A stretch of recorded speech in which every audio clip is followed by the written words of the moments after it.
Saturday afternoon, May 18th, show number 130. Welcome to another edition of Soul Tree Radio in the Raw. I'm your host, Michael Lewis Ingram, DJ Honeycomb. As always, it is good being in the house with you on this Saturday aft. Soul Tree Radio in the Raw, sponsored by the Black Athlete Sports Network, CEO Roland Rogers in loving memory, the friends at Blog Talk, our colleagues at WCLM 1450 AM, the Soul of Richmond, Virginia, Cowboy Reggie and crew down there at Sports Talk, our friends and colleagues at WUFO 1080 AM, The Mix in Buffalo, New York, where Pat Freeman, the mighty Obot and company do good work for us, our friends at Guardian Caps, Leonard Hansen and Mike Feely, and my friend and colleague Anthony Johnson, who does a great job with his show. They're on Thursday nights, as we were with our Over the Hump Day special, from 9 to 10. And Anthony is a very passionate brother, doing good work and trying to pass on information as we do here. And you guys for indulging us and keeping us focused and making sure that we stay where we're at and passing information on as well. With me, as per usual, my compadre riding shotgun, fresh off his championship status in his bowling league, Mr. Biggs himself, Gary Norris Gray. What's up, G? What up, Mike? That song you played? Yep. The third game, that song played, I said, okay. Yeah, brother. Yep, you went harmonica on him, huh? I know. That's a powerful piece of music, Ennio Morricone. He's a bad, bad brother. Yeah, it kind of fires me up too, G. I understand perfectly what you're talking about.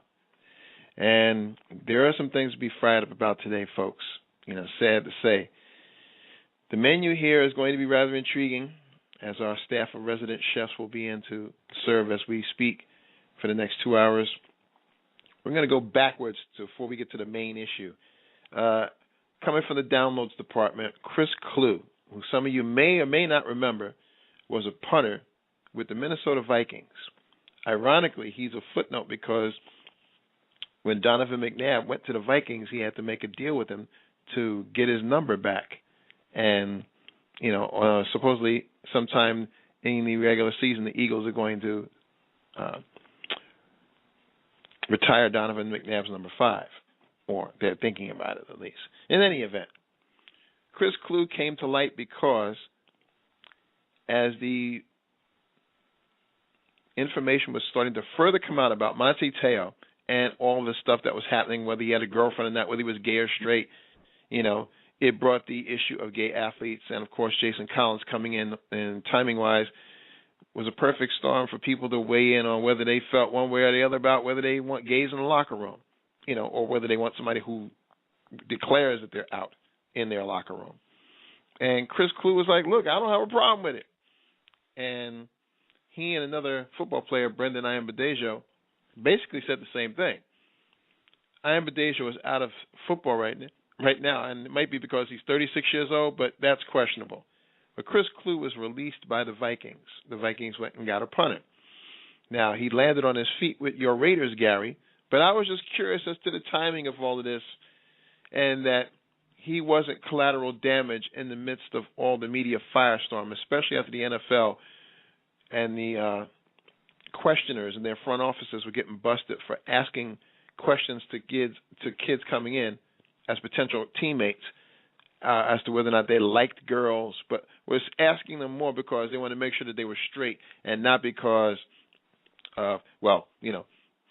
it's all right for them to have 4 or 5 babies out of wedlock, but if they're loving another guy, there's a problem. This country's moral standards have been declining since 1988. Mm-hmm. I don't care if Steve and Reeve are together. I don't know what difference to me. Really? If you can play football, play football. Okay? Thank you. Mm-hmm. What the NFL is the last bastion of ego bad as all the other sports. Mhm. It's gonna die hard. It's gonna die hard. So what happened with the Raider kicker? And it doesn't surprise me at all. It doesn't surprise me at all. It's funky, whatever it is, no matter how you slice it. Because you're right. The NFL is not just the last bastion of these kind of guys. The conservative nature of the league overall, through the people that run and own these teams, is the bigger issue. But I just wanted to lay that out there on the table as an appetizer. We're going to come back to that. In addition, go ahead. Remember back in the 60s? Mhm. AFL, and all the black players. Yep. What did the NFL do? Absolutely nothing. So here we are, 50 years later. Mhm. The NFL, there is no AFL now. There is no AFL. Yeah. Trust me. If there was an AFL, it would be no problem with AFL hiring gay men. That's a good parallel, G, because you're right. You know, the whole color issue, the unspoken gentleman's agreement. I mean, let's use that phrase since baseball loved it so much. It meant the same thing, essentially. You know, no black middle linebackers, no black centers, no black quarterbacks for sure. But the AFL went ahead and did their own thing because they realized they were competing and they wanted the best players out there. Although in the case of Eldridge Dickey and a couple of situations with the Denver Broncos and Marlon Briscoe, you know, Right. they were in situations where they had no choice. Denver had no choice, which is how Briscoe ascended to at least that 1 year of prominence before they purposely switched him or made him switch. But like I said, let's leave that as an appetizer and move on. We're going to also bring up how Robinson Cano is now the new apprentice in the evil empire.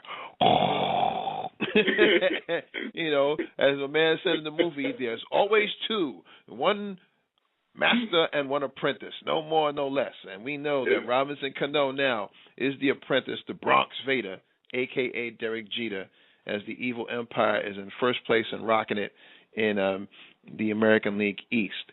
Also, we're also going to talk about a kid who turned down an athletic scholarship supposedly for a music career.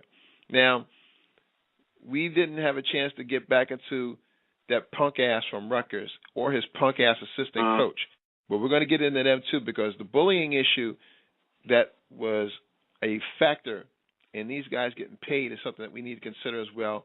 So we're laying that on the table as well. But on our main turntable topic here, something very disturbing that was passed on to me by a Soul Patroller, Jimmy, who saw this and dropped this on me, and we are calling this Food, Clothing, and Shelter Part 1. This was from an article that was in the Trenton Times, and it refers to a woman who was literally living in a storage locker. She's 27 years old. She's got two boys, 5 and 10, and this was some crazy shit. I mean, she left her ex-fiance's apartment in late November, and she was forced out of her uncle's home in January. She's been transient since then, and they were moving from charity hotel to borrowed beds at friends' houses and finding places to sleep a few days at a time. Alex Zidane from the Trenton Times was the person who wrote this article. And when she ran out of options, she literally was trying. She went to Wendy's and filed out a job application. They said that they would get back to her. And the only thing that she had left as far as an option as a roof over her head was a 5 by 10 foot storage locker that she was renting in Ewing, New Jersey. For those that don't know, Ewing is like a suburb of the Trenton area.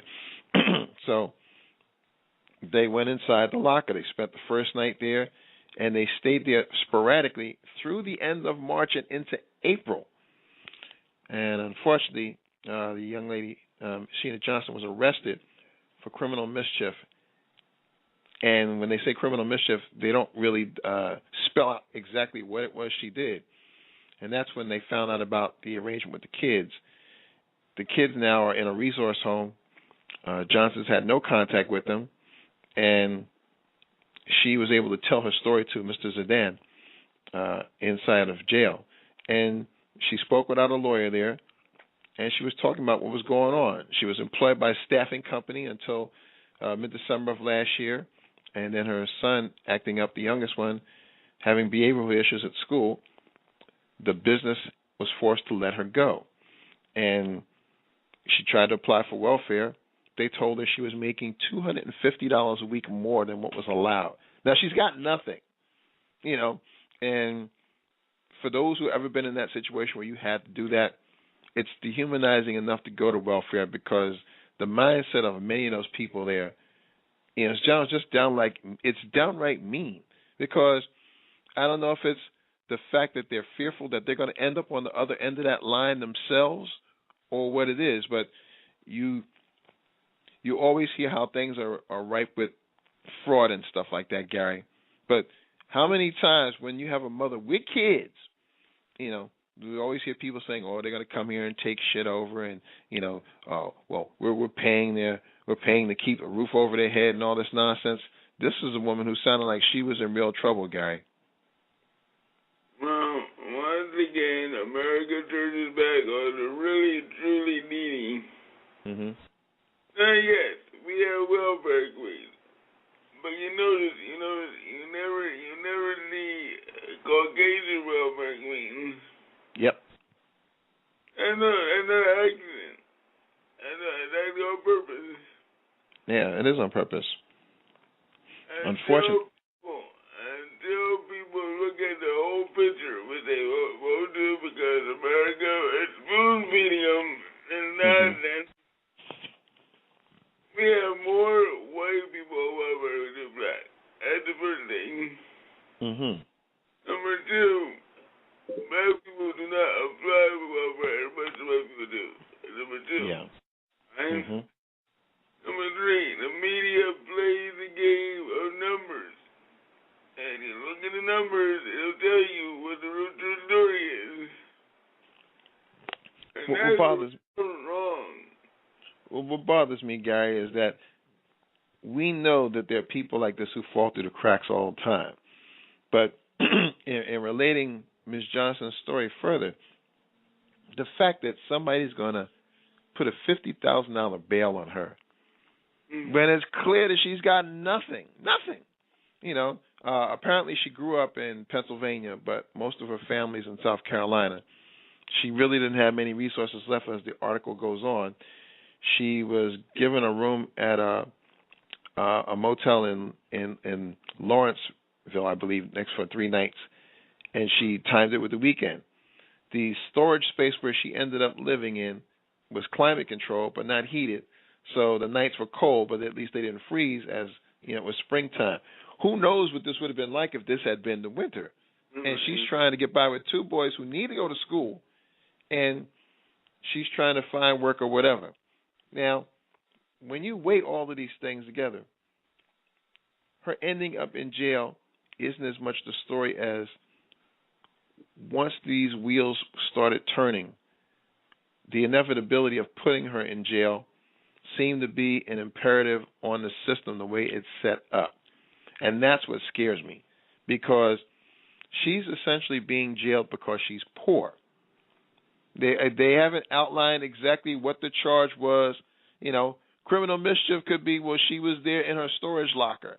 Yeah, I mean, come on. Until they specify what it exactly was, we're led to believe that, all right, she did what? She didn't shoplift. They would have said it was shoplifting. She didn't steal anything, or they would have said specifically what she stole. It would have been grand theft or felony, whatever the hell it is. So in defining this, they throw her in jail. That's another bed filled.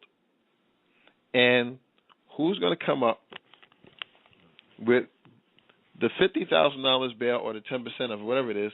You know, $50,000, it may as well be $50 million. If you don't have that kind of money, you're at the whim of the system. Now, when there were county and state and federal prisons, that was one thing. But when you have an apparatus that's working behind the scenes that is privatizing prisons in many states across the country, there's something very fucked up about this. This is the precursor of we can't even call it indentured servitude because you're not serving anything. If you're serving the sentence and they're going to penalize you for being poor, this is debtor's prison, Gary. What else can you call it? What America is doing is exactly what Germany did in 1919. The German economy was going down, right? Mm-hmm. So what do? They got a new Congress, Mm-hmm. and a new chancellor. Mm-hmm. What's the first thing they do? They scapegoated certain individuals. Mm-hmm. America do exactly the same thing. Mm-hmm. Scapegoating certain individuals. And they were allowed to do so because the government did propaganda. Mainly in Germany. And people don't see the connection. They better try to look hard because we're going down the same road. If we don't stop this thing soon, we will be going into concentration camps. I don't say this lightly. Because I see the same mechanisms in our government progressing. I don't think you're wrong. I really don't. And let's not play that our government wouldn't do this because they've already done it. You know, they interned the Nisei, during the war. Oh yeah, we got those Japs. We got to worry about those Japs. So we make sure everybody who looks like those folks, we put their ass in camps here. Make sure we don't have any enemy within stuff. Yeah. In the meantime, they interned the Japanese, right? Well, what happened to German Americans and Italian Americans? Well, there you go. Why weren't German Americans being interred if this was happening? We were at war with Germany. We weren't at war with Japan yet. And when we did go to war with Japan, you're still asking the same question. All right, if this axis of evil is doing this thing here, then why don't we get all the German Americans and all the Italian Americans, because Italy was fighting against us too, inter their ass. Clearly, this had nothing to do with anything else but race. But as I'm reading Mr. Zidane's column, the young woman is trying to break down what happened to her. Ms. Johnson, she says her situation chalked up to a childhood under drug-addicted parents. When she was working by age 14, she had her first child at 16. And in her words, there was a lot of broken promises, not a lot of trust with them because of their addictions. And she explained that she was with no place to stay. She was in a desperate situation and she felt mentally overwhelmed. She woke up with her boys in the storage unit and headed for her ex-fiance's place in Trenton to ask him to drive the kids to school. She said, "Stay here," she told the boys. "Eat your Pop-Tarts. Mom is going to be back." And that was the last time she saw her sons. And she realizes by making those decisions she made over the next hour, she abandoned them. She only reached out to get the transportation because she was so overwhelmed with the stretch. And as her and her ex-fiancé began to argue, he had a slow leak in the tire, couldn't fix it right away. He threw her $10, and she said, and told her, "Get along the best you can." So the ultimate mess of all of this was as she got arrested. Clearly, her public defender, who was now trying to secure her spot in transitional housing, had no money for bail, and he's trying to petition the court down from the $50,000 bail reduction, but that they would slap a number on that right away is something too eerie about it, because let's not be coy about this. Whether folks want to admit it or not, this country is in the business of harvesting folks for the jails. And I'm not saying harvesting the same way cotton was harvested in the South. They're harvesting poor people, black people, brown people, folks who happen to be down on their luck. You're shit. It doesn't matter. You're shit out of luck. Because now, because of the privatization factor and because of sequestration as well. You don't have people there to provide checks and balances to catch some of these people. Yeah, of course you want to catch the frauds, but when you're in situations where a woman is desperate like this, and she's an American citizen, let's not forget this. She's an American citizen, but yet you're going to do her dirty like this. She hadn't committed any crime up to this point, so now she doesn't know what might be going on behind closed doors. All she knows is as soon as somebody sees her name on a docket and they see the charge and they see that she might be indigent and she can't pay, she's stuck. They're going to get her or him or whoever else is in that situation. So they'll spend the time in jail and the privately run prison that might be loopholed somehow, paperwork-wise, for it to not look like it's a privately run prison. And we've already seen this. Corrections Corporation of America has been sinister in doing these type of things. And there are other corporations that are doing this as well. They're hiding behind the guise of, just like dummy companies get set up all the time, dummy situations where it doesn't look like the private factor is in the mix with the local government or governmental correction facility. But now you got this person stuck in there. The only reason she may get a bail reduction is because of whatever publicity may have come from this, because she's not by herself. We know that there's thousands of people like Miss Johnson across this country, and many of them, down south, as we're waiting on Professor Fred to chime in, and Cowboy Reggie, many of them from down south, G, and this debtors thing is already locked in. They literally are being charged for the time that they're in prison, like if they were in a hotel or something.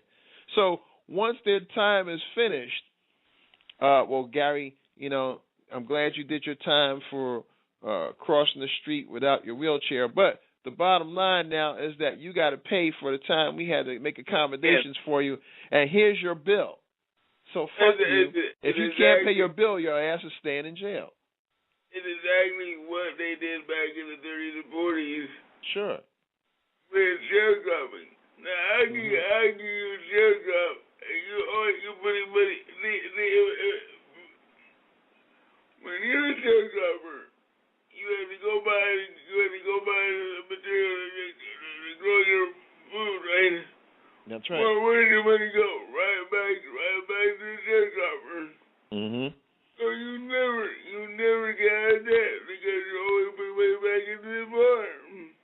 Yeah, this is worse than sharecropping, though, G. At least with sharecropping, you could have thought there might be a shot that the crops might be so good that you'll get a piece of the action. You might.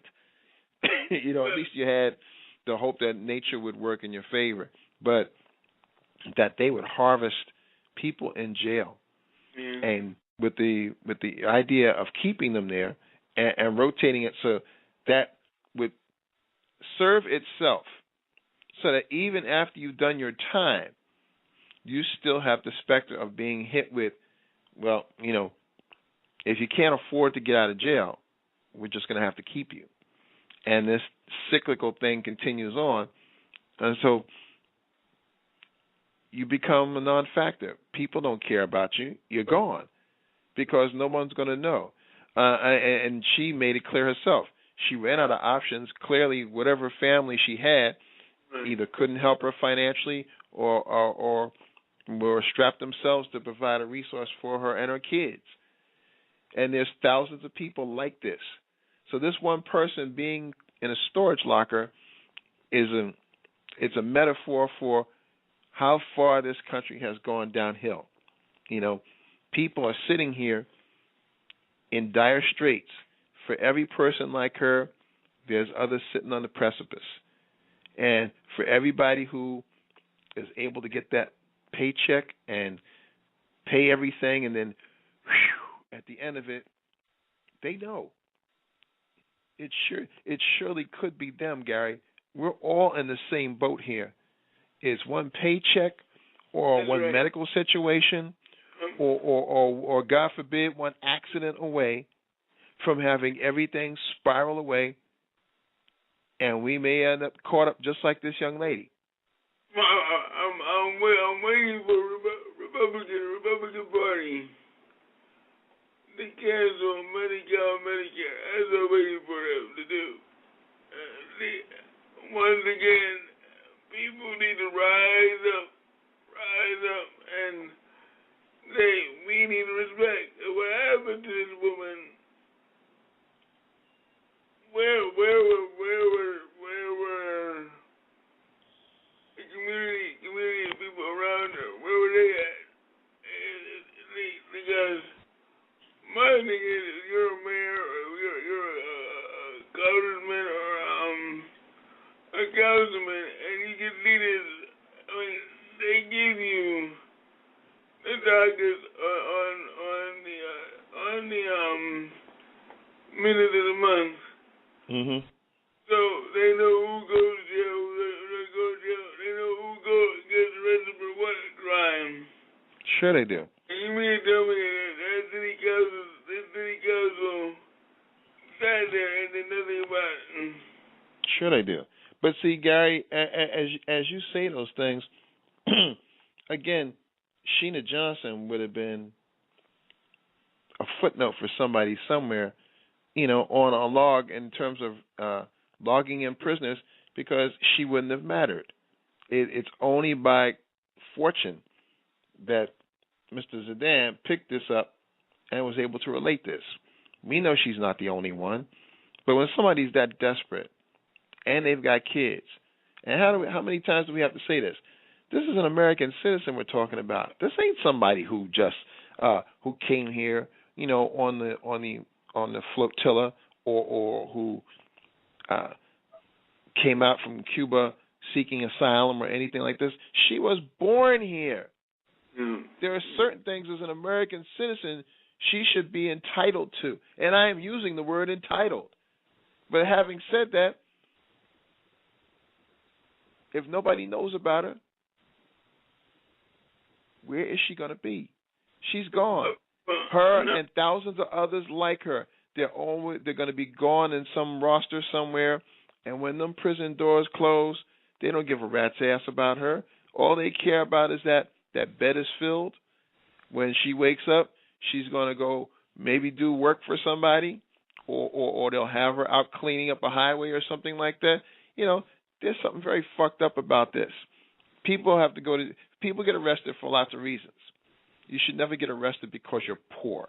And in that spirit, we're bringing in the professor, Fred Whitted, into the mix. And Professor, I don't know how much you had a chance to listen to, but when we started off the show, we were talking about a woman who was living with her two boys, 5 and 10, in a storage locker in New Jersey. She was arrested for criminal mischief, but they still haven't been specific on it. So you can't say it was shoplifting or anything like that. But in setting the bail for her, they made the bail so high that clearly there was no way she was going to make it. $50,000, even if it was $5,000, she couldn't have made it. The bottom line is that she's essentially being arrested because she was poor. And this debtor's prison concept ain't a new thing, as Gary said, but I'm just intrigued about your take on this. Good afternoon. Good afternoon. Well, it's just another one of those American dreams, deferred, denied, or how you want to put it. I got a glimpse of it in the newspaper, but I didn't have a chance to really get into detail, but it doesn't matter. That's an old story. Criminal mischief probably is because she slipped in a storage locker that would belong to somebody else. Right. I work... remember I told you I was doing some things Thursday, and without going into detail because we do swear not to talk about specifics, but I saw people last Thursday morning. I spent the first half of the day working with an event here for the homeless. Several people mentioned that they were living on the bridges. I'm in the library right now, and when I walk out of here, I'll see a gentleman that I see pretty regularly who has all of his stuff in a couple of duffel bags. He may be leaning up against the church. Sometimes he's just sitting out in the parking lot in the parking space. Right. And there's another family who is riding around in an old Expedition, which I don't know how they got, but that's not even relevant. And so, I mean, this is what America has come to. Yeah. And this case is probably an extreme, and it's probably an extreme because someone wanted to be an extreme. But, you know, when you really look at the big picture, there but for the grace of God go you and me and a lot of other folks. Because Amen. so there's a lot of people out here who are homeless today who did all the right things. So, you know, where things broke down for her, I have no idea, and it doesn't really matter. We as a country, we can go blow the hell out of some of these other places and blow the hell out of some places here. We can at least pick up. I mean, think about it. We're more willing to spend money on a jail than we are on a school. There you go. We're more willing to send you to jail than to send you to school. So, you know, our priorities are jacked up to begin with. And unfortunately, there's too much truth in what you're saying because that's exactly right. We've seen money being appropriated to build jails instead of buttress institutions for higher learning that are already in place. You know, schools, forget it. This woman's problems were magnified as she was trying to do something parents do all over the country every damn day, trying to get her kids to school. And in reaching out to somebody to help do that, it sealed her fate, or it accelerated what her eventual fate was going to be. Now, if we have to go through this trauma of trying to get normal things done at some level of normalcy, knowing that everything is corrupted now, you know, we keep talking about it, but we have to keep going back to this. Our Congress has fucked everybody. Democrats, Republicans, bubbas, militants, you know, middle of the road folks. Everybody who's paying taxes is getting fucked here. We're talking 37 times they're trying to repeal something that was already considered law of the land now.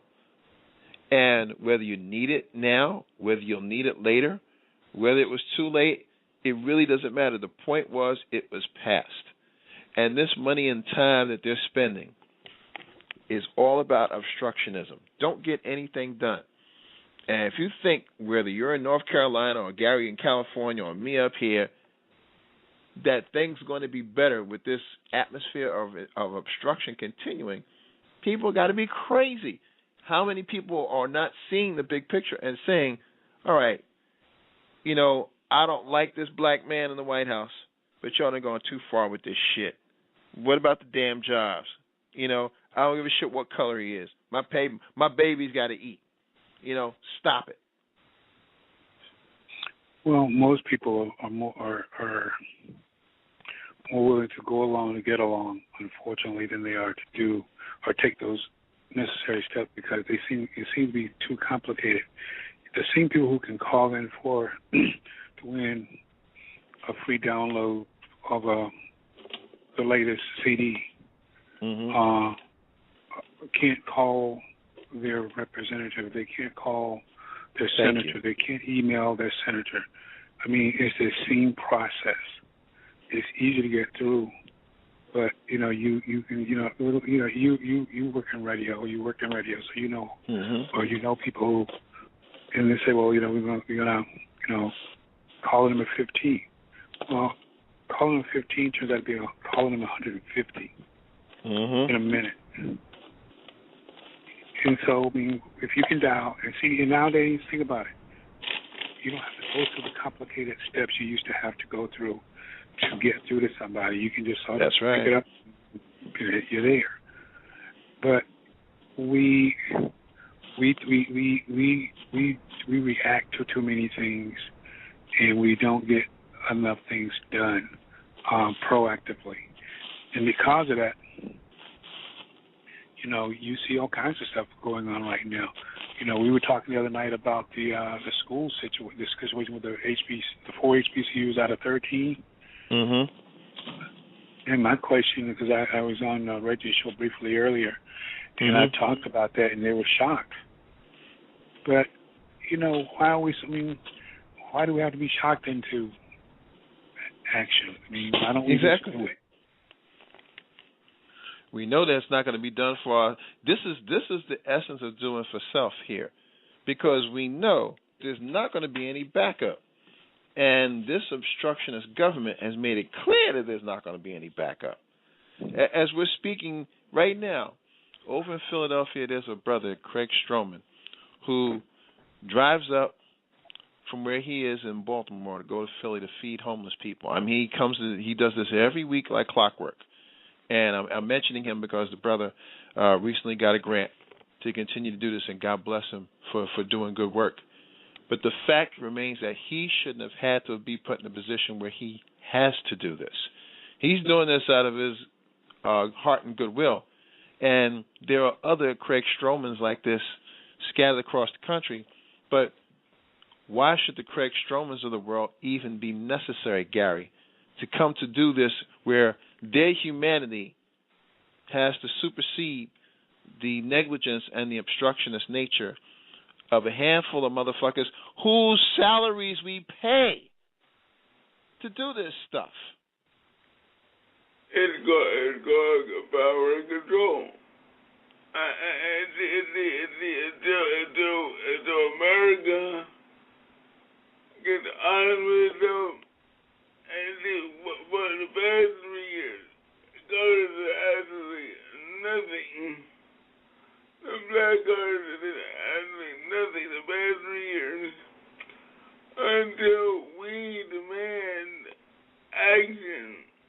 It will continue to be inaction in Washington, D.C. and the governments. You have a city like Oakland, California, right, Oakland? Mm-hmm. The robbery rate has skyrocketed. Sure. What does the city of Oakland do? They fire 35 police officers. What kind of nonsense is that? You go fire 35 officers and you have a rising robbery rate in the city? Listen, and people are saying, "Oh well, we can't do anything." Really? Mm-hmm. Yeah. No, Gary, this is a Dickinson nightmare, a Dickinsonian nightmare coming to reality. This shit is really going to be the worst of times. Forget about the best of times, because we're already in the worst of times, and it's going to get far worse, because if they can see, or if they tell you that they're laying off policemen, firemen, teachers, and this is all in the theme of austerity, and a handful of rich people. And my daughter was on earlier this week talking about this happening up in Canada. The malaise that's going on, that's settling in. Oh yeah, people will watch American Idol and they'll get up off their ass and vote.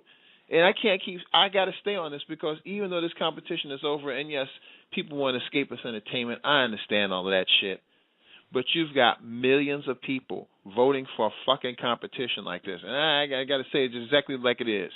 But yet, you can't be at your community meetings or when your local officials come in to tell you by law, we do these things a couple times a week, or we meet once a month or whatever, whatnot. You can't have your ass down there to find out what the fuck is going on in your own community. And then you complain about shit being, what are we going to do? There's no cops. I don't feel protected.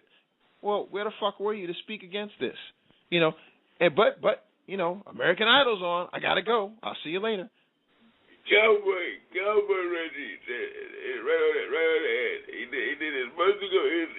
Cowboy keeps repeating the statement. Mm-hmm.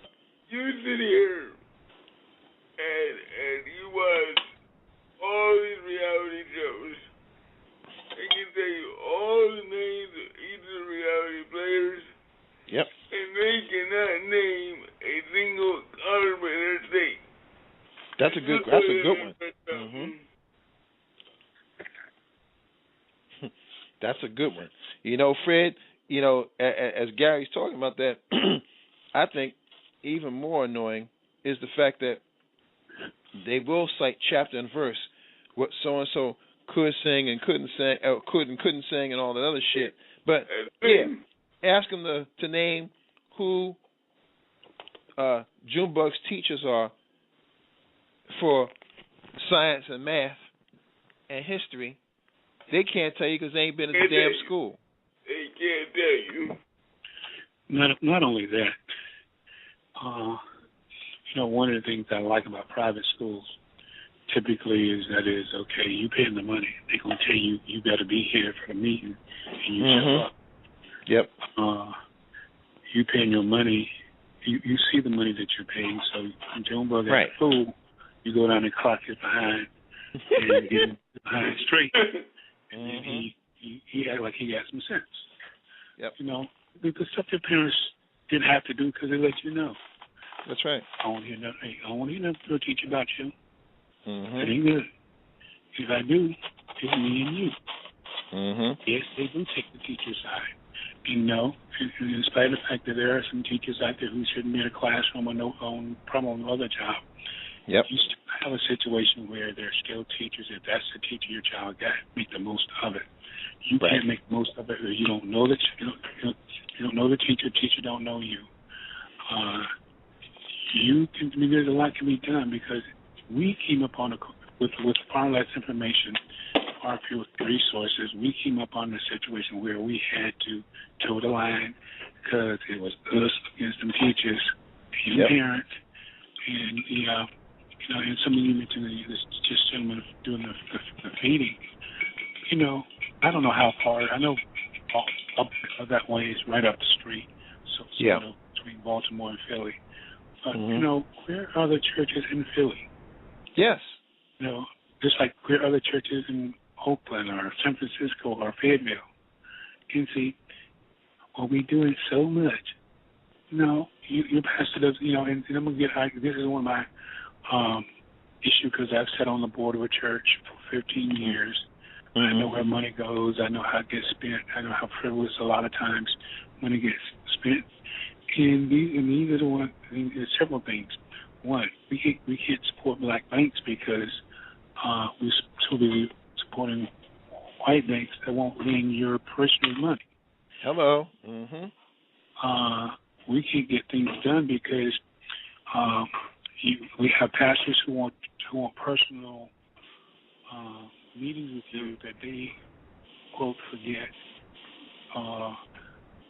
They're too busy or that kind of stuff, and you know, all kinds of frivolous stuff. Because I think I've sat with leaders of churches of all sizes, and they may be anointed to preach the gospel and all that kind of stuff, but with true leadership and management, they don't cut the mustard. Exactly. Yeah. And having said that, these are the people who are in a position out there, and we see the same kind of nonsense coming from our so-called leaders in Congress and in the Senate at both the state and the federal level. We have a legislature here in North Carolina. They went through this process for over 5 or 6 years to get rid of these video poker machines and these sweepstakes things. Well, guess what? While the sheriffs are out rounding up these things, both Democrat and Republican sheriffs are out rounding up these machines, guess what this gentleman introduced as a bill, one of the nice, good conservative legislators. He wants to make them legal. Of course.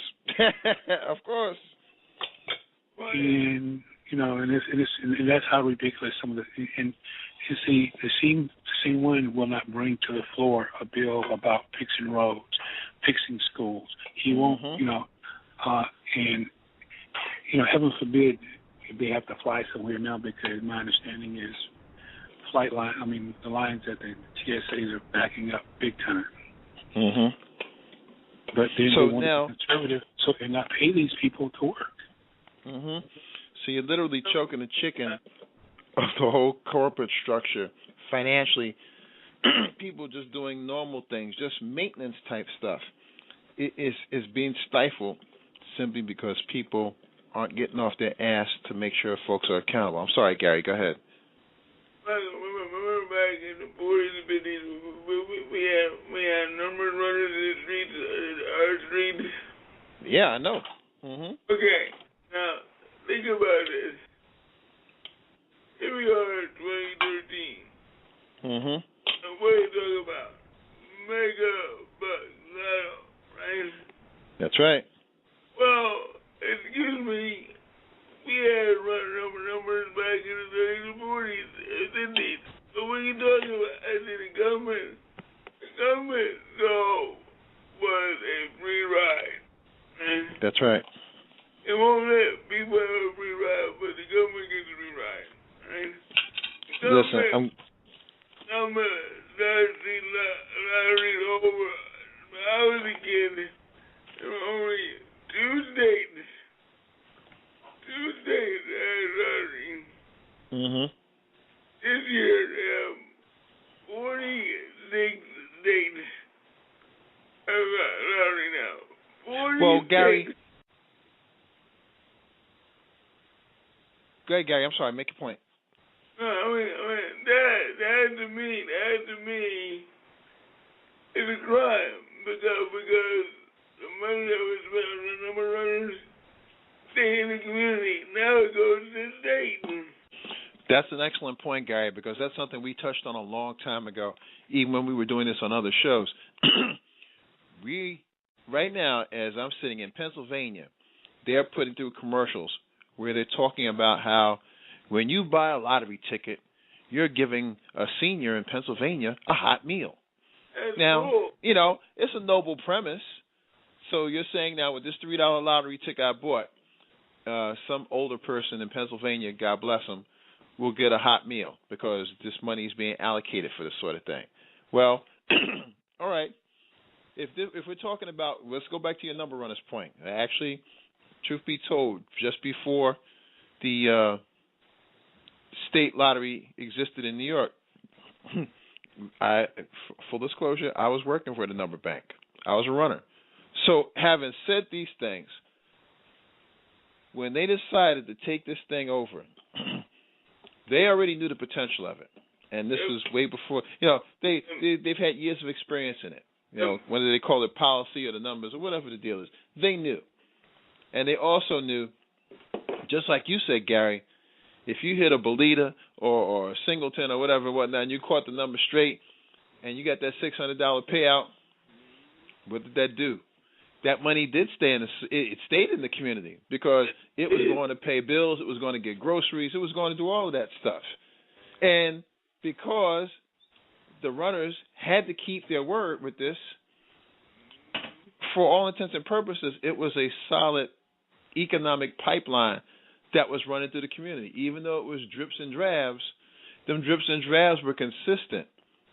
It fed into itself. Fred, I don't know if you agree or not, but this was part of something that was part of the pulse of the community. You hit that number or you were playing that number, that little bit of whatever you put in there and you potentially hoping for something out, the odds were infinitely better than what the eventual state lotteries would produce. Well, anytime you get government involved in something, you not only open the door for corruption, but you get it loaded down with a lot of nonsense, I'll say. Mm-hmm. I used to have a neighbor who's in the jail for the rest of his life, his natural life, right on through his great-great-great-grandchildren's natural lives. Mm-hmm. But I know for a fact this gentleman, at various times, although he was one of the biggest drug dealers I knew or ever knew, I know kids who we took care of. Yeah. I know there's a church, he built their building. Mm-hmm. And right on down the line of things that he did, not to justify in any way, form, or fashion any of the stuff he did, but understanding that I know there were people whose light bill he paid. Mm-hmm. People who kept their houses getting foreclosed on. Exactly. his major mistake was he decided he didn't have a girlfriend and a wife and going to diss the wife in front of the girlfriend, and the girlfriend took the wife's side, and they both rolled on it. And to hear the prosecutors and all those people talk, you'd have thought they invented sliced bread. But then, like I say, you work in this, but look at the whole economics. Not only does the money turn over within the community, the money goes to people who are going to stay in the community. That's right. Think about, pick one of the black exploitation movies. Dolomite or whoever, no matter where how big the house they moved to, they still came back to the community. They still fed back into the community. They still did good deeds in the community. Which is more than you can say when money goes to the government, because the blacks who leave to work for the government don't come back to the community unless it's for a funeral. And as soon as the casket leaves, they leave too. There you go. And let's remember, in addition to all of this, that was one aspect of these black action flicks that people always forgot about. You wanted to try to say that this was all about, hating Whitey and the man and all this other bullshit, but no, this stuff, a lot of these movies, there were morals based to them. That, yes, you can do the right thing, and yes, you can help the community and all of these other things. Cleopatra Jones, all of that stuff. We were doing this sort of thing. And the people who were making these movies had that kind of thing in mind, which was one reason why they had to be lampooned and called blaxploitation, as if, Arnold Schwarzenegger or Bruce Willis wouldn't be Caucasian exploitation or white exploitation. But let me get back to this lottery thing, because I don't want to lose the point we were going here. And I was talking about how the Pennsylvania lottery, one of their commercial tips goes on how if you buy a ticket, that helps an elderly Pennsylvanian get a meal. Well, when the New York State Lottery was instituted in 1976, their taglines were that the proceeds would sponsor education. All right, I'm cool with that. It's 37 years since this lottery has been instituted in New York State. Education should be supported like a motherfucker. We should never have to worry about students in New York City not having instruments for band, not even having band classes, period. They shouldn't have to have drives to raise money for uniforms, and they shouldn't have to have local celebrities like some of the New York Knicks or the Rangers or any of the local sports teams going out to try to get them these things. According to what the lottery was supposed to be about, we're supposed to have this already and have it in abundance. You're talking 37 years of this, and people made their millions and all that, and they came up with stories about how people missed the lottery, so the money went back into the pool. Okay, the money's back in the pool, so where the fuck is the money?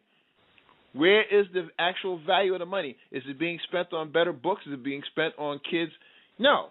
The money is gone, and nobody's accounting for it, and this is through mayors, Democrat and Republican. This is fucking crime. This is a tax on the poor. And since it was taken from the community and now put out there on Front Street, we're staring at, well, what's the Mega Millions thing now, y'all? About $500, $600 million now? All you need is a dollar and a dream. It's a fucking nightmare because we don't know. There's no one to say that this thing is rigged or not. Whatever you wanted to say about the numbers, there's no way the numbers could be rigged because it was based on the handle from the take of the tracks. So whatever those numbers turned out to be, that's what it was. You couldn't fake it. You couldn't design it so that it would set up a certain way. None of that shit.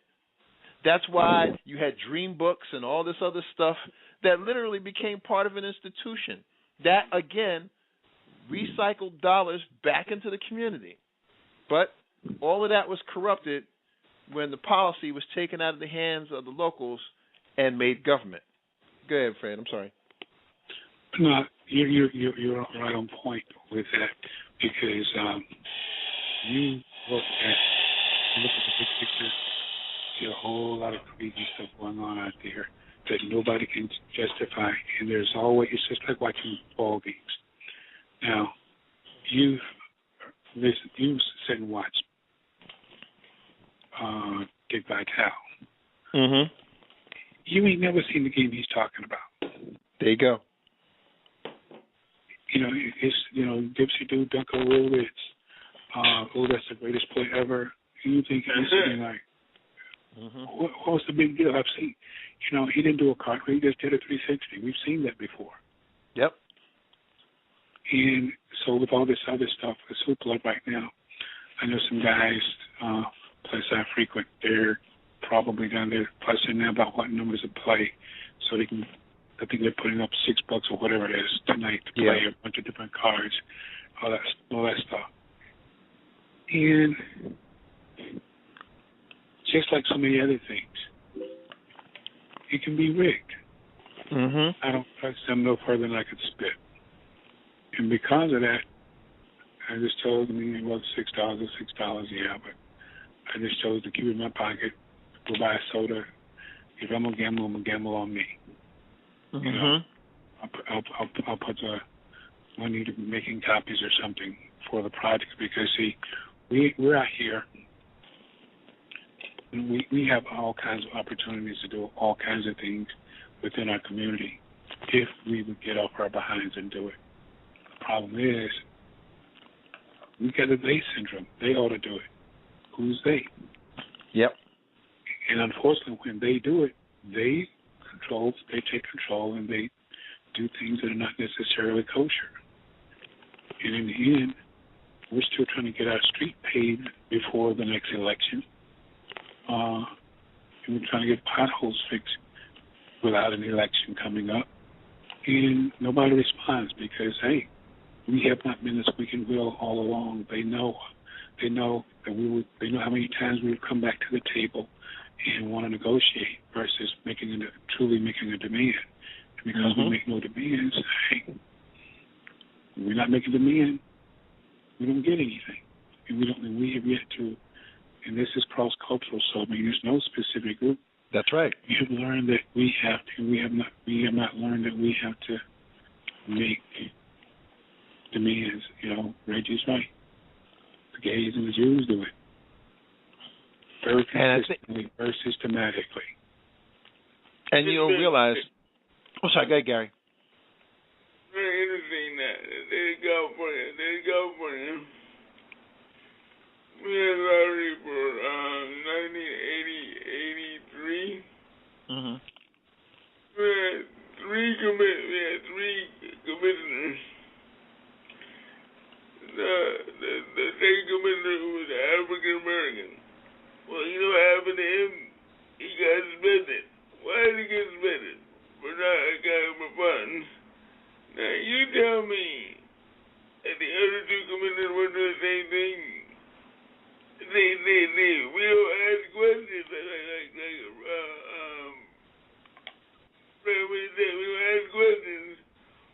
People need to ask, where is that money going? What are the rules? What are the breakdowns? And where is it going? But people need to be there too, Gary. This will continue. People need to be there. And we have to punctuate Reggie's point. If you're not showing up at those district meetings or when your school board votes on stuff, because remember, when the school boards got in the way of this, and I don't know how it is in North Carolina or California, but when the issue of school boards were first brought up, theoretically it sounded like a perfect idea. Parents having a hand in their kids' education, deciding what money should go where. But some of these same parents realized once they had that kind of power in their hands, they were just as ripe for the corruption as the school officials were. So that money never got to those kids, and that, plus the false things that were put out by state government regarding where funds from lotteries would go, led to all of this stuff.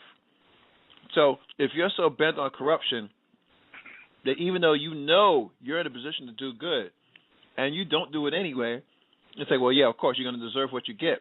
But you see stuff like this, and all it does is make you realize that this is what this handful of rich people, the 1%, for whatever we want to call them, for lack of any other defining term, they know this. They know human nature is allowing them to get away with a lot of this shit that they're doing right now, guys. And because of this, people aren't going to roll on their ass until they end up like this young lady, Miss Johnson, who ends up with no resource, no chances, no way out for any situation. So she ends up in jail because she's poor. No other reason. And until a whole shitload more folks fall through cracks, there'll be a lot less voices. And because newspapers are corrupted, because media is corrupted all over the road, TV stations, I don't think I've seen this on any TV station. I don't think I've seen this anywhere else but in cyberspace, like we've talked about now. So if mainstream news isn't going to give this any play, and God bless this guy for writing this piece, for every one of him who saw the piece and wrote it, you got to know there's another 1,000 opportunities to write stuff like this that aren't going to get written because bloggers aren't going to go to the jails and do this type of stuff. You know, bloggers, many of these bloggers we can't even call journalists, guys, because they don't follow any journalistic ethic or rule or set of ethics. You know, now if it turned out that this young lady was the leader of an international drug ring or some shit like that, they'd be on that. You know, they'd get secondhand information from their mama's basement and type that shit in, but they wouldn't be out there doing the dirt, trying to get to the answers, asking the questions that need to be asked from a journalistic standpoint to present something. Remember, this woman was thrown in jail before she had an actual chance to talk and say her side of the story. You know, the guy had to go to the jail to get this, Gary, and because he had to go there to get this, we know as on as he was on this particular story, there's a whole lot of stories that you have to be told of folks who are still waiting for somebody to let them have an audience where they can even say their side of the story.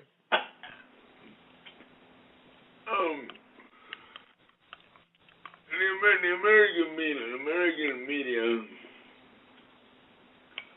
has lack responsibilities. My meaning, you're supposed to report on every story, every day, get all of the facts. There was a shooting after the Golden State Warriors game Thursday night.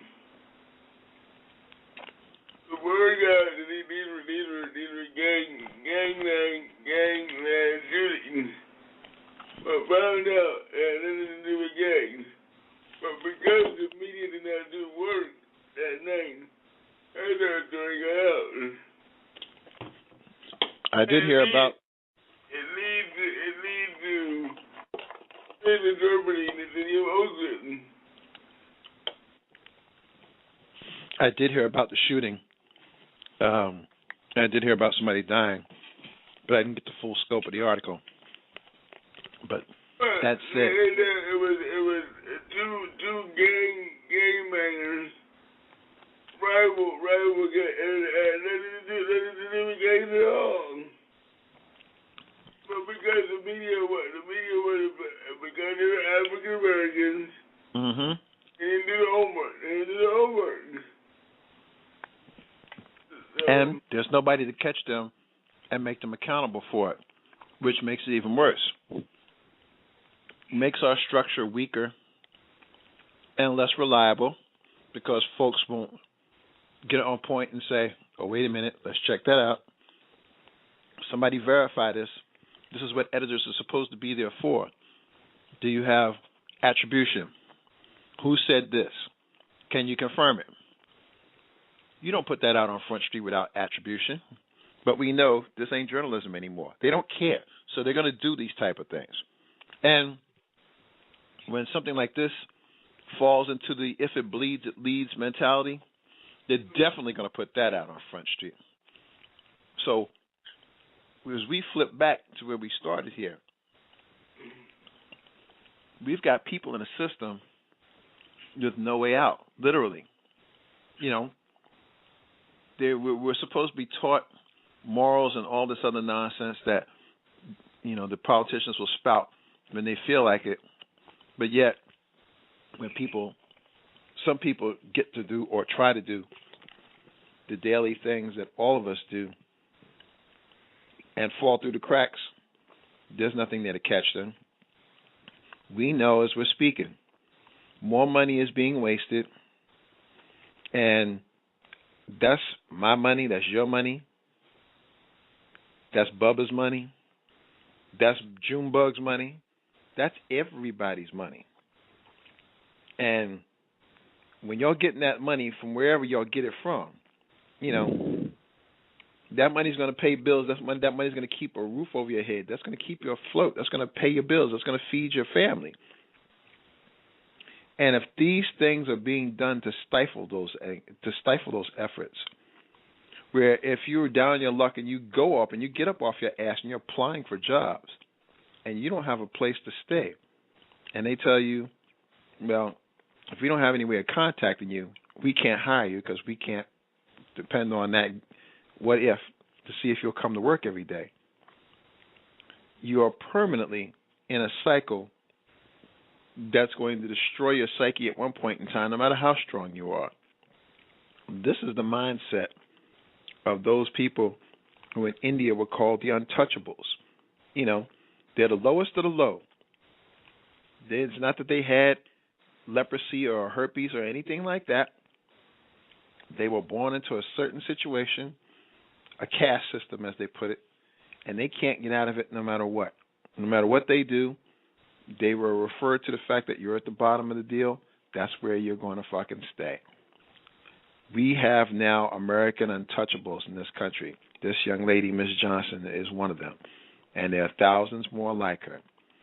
And the system won't touch them except unless they throw their ass in jail and make money off of them by feeding them, making them healthy enough so they can maintain their time in jail and work for the system, or a private concern whose only concern is keeping the jails as filled with as many people as possible, Fred.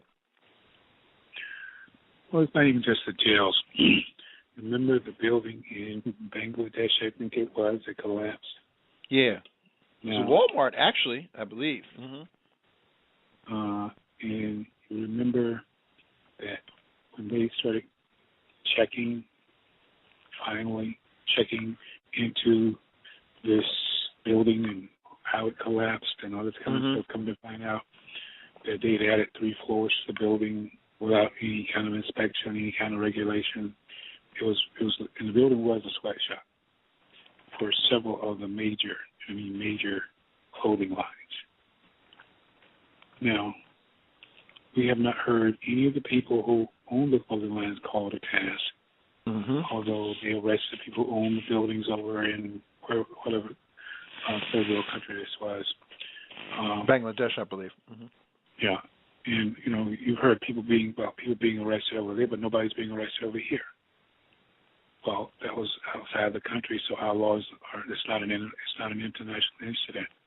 My question is, are those people any less dead, no matter who bought those dresses, who bought those shirts? And see, that's another part of the untouchable class, because when you look at how this stuff is being played out, we've talked about this even with thinking about sports, thinking about any group you want to look at or think of. You got a bunch of people, quote, at the top who could care less.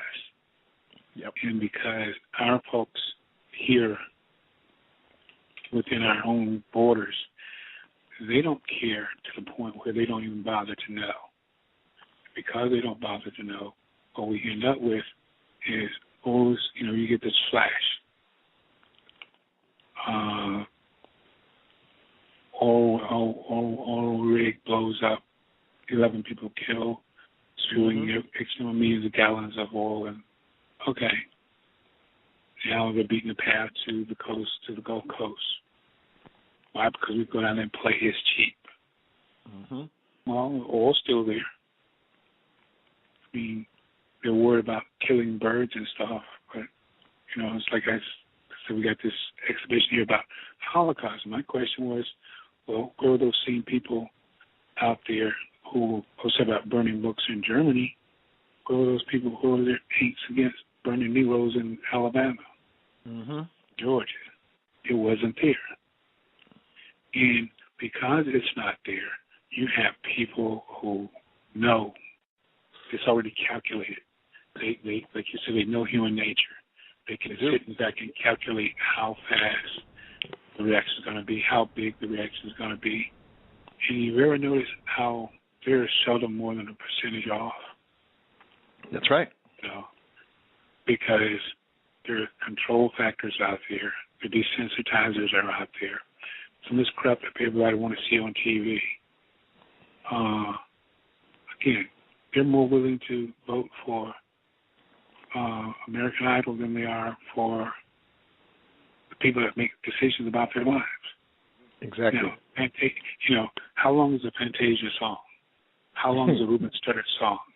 The new young lady who won the other night, whoever she is, because I've never watched American Idol.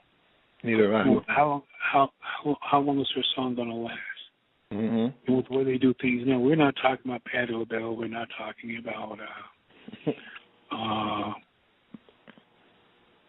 just Roberta Flack, any of them. Name one. We're not talking about those. Just name one of the old school ones. We're not talking. Think about Jennifer Hudson. We don't even. Jennifer Hudson has been out how long? 5, 6, 7 years. Exactly. Name one of her songs. Yep. That's a great point. The only thing we know about her, if we don't see the Nutrisystem or whoever it is. Yep, that's right. The anti-fat stuff that she does, you don't even know she exists anymore because she's an actress now. That's right. Or she's acting now.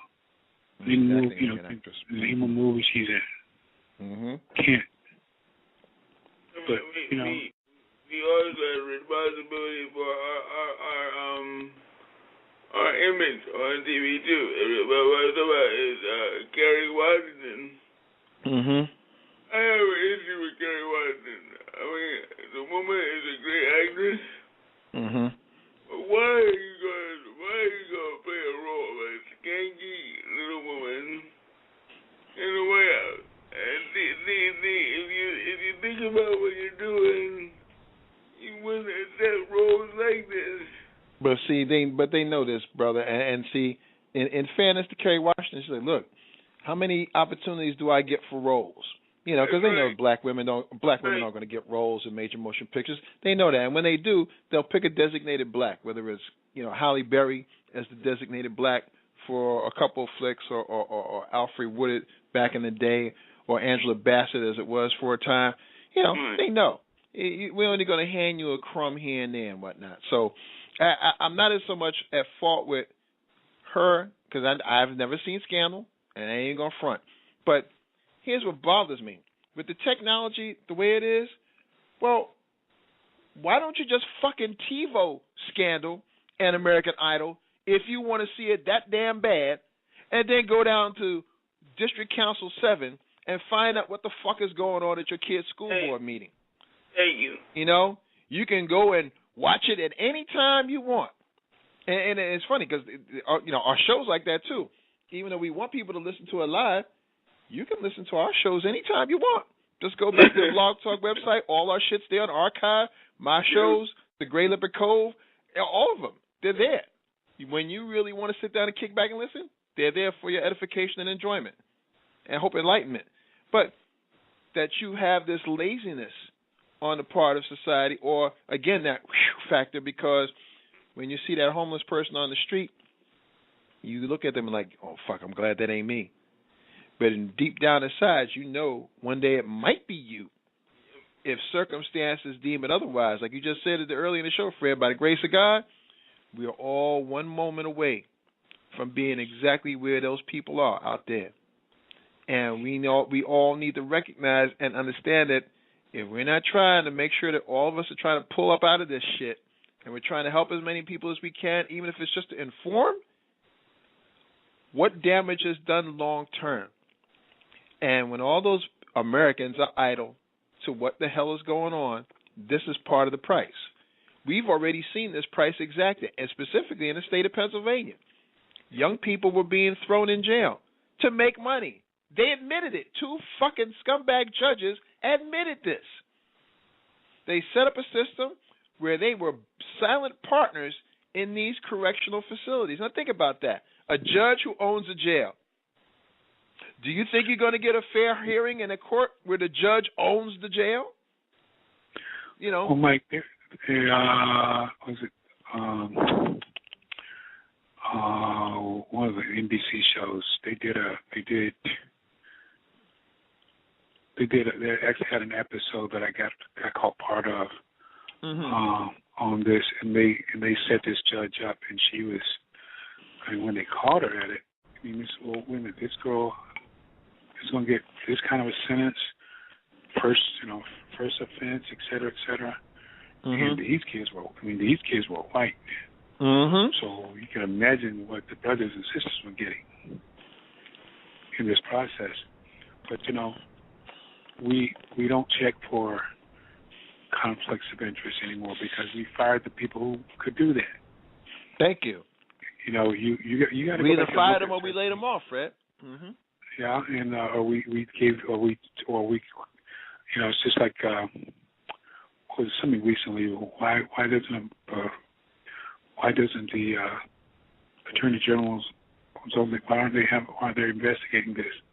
Because it's illegal for them. Oh, the thing that came up the other day about the websites that this young man who did the Boston Marathon bombing. Right. Why aren't we going out to those websites to see who's watching them? Because these Congress passed a law that says they can't. So now that we need to know, the only way you can go get it and find it out is you go break the law to go find out. So you're back to damned if you do, damned if you don't. Yeah, and as we're in the midst of that damned if you do, we know that what's being done is being done at our expense and basically with our permission because people aren't getting up off their asses. And even when they do, we still have the NIMBY attitude, as in not in my backyard. When we started talking about what was going on in Benton Harbor, Michigan, where people who voted for officials, mayor, dog catcher, whatever, and those things were usurped by the governor stepping in and saying, your shit doesn't count anymore. I'm appointing an overseer, manager, to come in and take care of you guys. All you have are titles. You really can't do anything, so just shut up. And if you're out of line, I'm putting the lash to your ass. Well, it took them a while, and credit to Rachel Maddow for first bringing this story out on Front Street. We heard it through Soul Patrollers that were in Michigan. But given everything that was thrown into the pot, there was a referendum put up in Michigan, and Michigan voters voted against this shit. They were not going. They said, we're not having this anymore. And even after they won, the governor still did an end round around this whole premise and still has in place the same thing that was there in Benton Harbor. And now it's going to be flexed on Detroit. And as I say this, our princess of the airwaves, Sonic Cheryl, is chiming in from Mount Airy. Cheryl, good afternoon, sweetie. Good afternoon, everybody. Good afternoon, homegirl. Cheryl, we were talking earlier. We were talking earlier about a young lady who was arrested for basically being poor. She has two kids, 5 and 10. She was living in a storage locker, and after some bad breaks with a significant other and all of that, she was thrown in jail and a $50,000 bail set. Now, she can't pay this bail for obvious reasons, but the fact remains that there's a lot of people out there like her, and it was only by happenstance that a reporter for the Trenton Times picked up on this story and put a face on this person.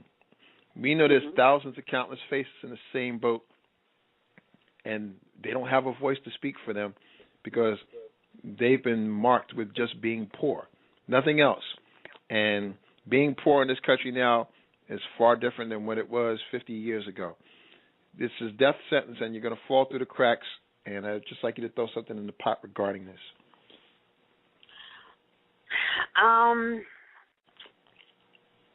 People don't care. They don't care like they used to. Back in the day, if you saw somebody, your auntie knew somebody, they didn't have no food for their kids, or they were getting ready to lose, they didn't have rent money, they'd have a rent party. Mm-hmm. You know what I mean? You have your friends come over, you get a couple of bottles, cook some food, That's right. sell some platters, and get your rent money. Charge you But for a drink, don't- charge for a plate of food. Mm-hmm. Right.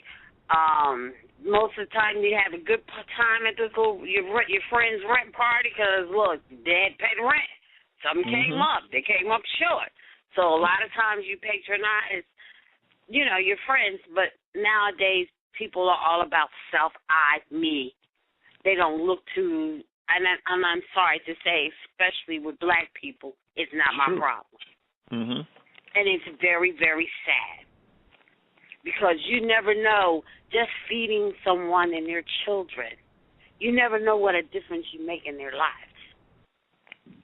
But we're not in that, you can't say nothing to nobody's kids.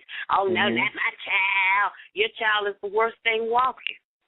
Mm-hmm. These parents, these mothers, I hate to say it, I'm a black mother, and I raised a son. Go get these sons out that ain't shit. If he ain't if he got kids, he ain't taking care of them. Me as a woman, you need to do what you're supposed to do as a man. Stand up, man up. You know what I mean?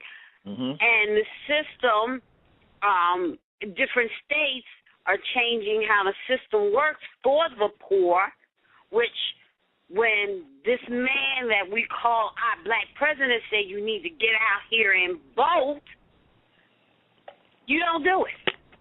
So when they cut shit and programs and stuff undercover and sneaky behind the door, well, if you leave the same damn politicians in there, basically you're trying to make the United States the rich and the poor. Ain't no middle. No. You either ain't no middle. either I have or I have not. And the scary part, Cheryl, is that many of these have-nots are falling through cracks, and there's nobody there to catch them because whatever system was there, the sequestration is either cut them loose because people were laid off or fired. Right. There's no more. There's not as many cops. There's not as many firemen. There's not as many teachers, especially teachers. Right. And only in a crisis will you see the officials, the fucking politicians there, having their little Kodak moment with the fire and police chiefs, and they'll say, well, this is what the brave people of Podunk have shown that they can do in a crisis. And then as soon as that photo op is over, well, fuck y'all, let's move on. Let's continue doing what we've been doing. And as we got Cowboy Reggie in the mix here, Cowboy, you've been on point on this one thing for real in regards to making sure that local officials... Cowboy, what the hell are you doing? Are you there, Cowboy? Gremlins, Mike? I'm right here. What's going on? All right, yeah, some serious gremlins going on. But anyway, as I was saying, you've been on point in making sure people understand that they need to hold their local officials accountable. And we have seen in case after case after case, when stuff happens and the damage is done, people are asking, what happened? The horse has been gone long after the barn door was supposed to be closed. So I want you to throw something in the pot regarding how now the concept of debtors' prisons are a real reality, that people will be thrown in jail simply because they don't have nothing, because they're indigent. And the state will make money off of them, not just by keeping them in jail for food, clothing, and shelter, but by making them pay their way out of jail because they're going to hold them to some sort of poor tax before they release them. Otherwise, they stay in jail. First of all, peace and blessing to Sultry Nation. Shout out to my girl Cheryl and Doc, the Fred Witt. But the sad thing about it, that people don't realize that the vendors who supply these prisons are millionaires. People who bring the toilet paper in, who bring the foam cards in. I mean, it is just a conglomeration that these guys, and the sad thing about it, the system is bidded on. Maybe surprised how many black officials. I'm going to speak what happened in Richmond, Virginia, but we have a black mayor, Dwight Jones. Reverend Dwight Jones. I had to put the Reverend in there. Yeah, he's a Reverend. So much for separating the church and state, but I digress. But anyway, we have black contractors that don't even get a penny on the dollar when it comes to getting contracts. And my whole thing, again, people don't realize is that if you have a skill and you're incarcerated, you might make 30 cents you don't have a skill, you bump down to 20 cents. And see, Mike, that's what you're talking about, the slave labor that's been going on for years. But see, the biggest problem I have, again, you have, again, black politicians who are making jobs for judges and lawyers. Because here in Virginia, we've had a study that King Salim Kalafani, executive director of the NFCP, has done, where the last 16 months here in Virginia, again, I go to Virginia, they will catch a person and they will say, well, guess what, we're going to plea bargain this down so you do no jail time. But here's the caveat. You're going to plea bargain to a darn felony, not a misdemeanor, but a felony. And they don't realize that until the paperwork is already gone. And see, again, it goes back to what you said, Mike, that if we get that 3 strikes on you, guess what? Your black behind is going right in prison, and you're That's for the rest exactly of your right. life. For the rest of your life, and you will not be able to vote. So the system has co-opted you in functions where, as a poor person, as a working person, as a middle class, black, brown, whatever, poor white, you've got the one thing taken away from you that could equalize the situation.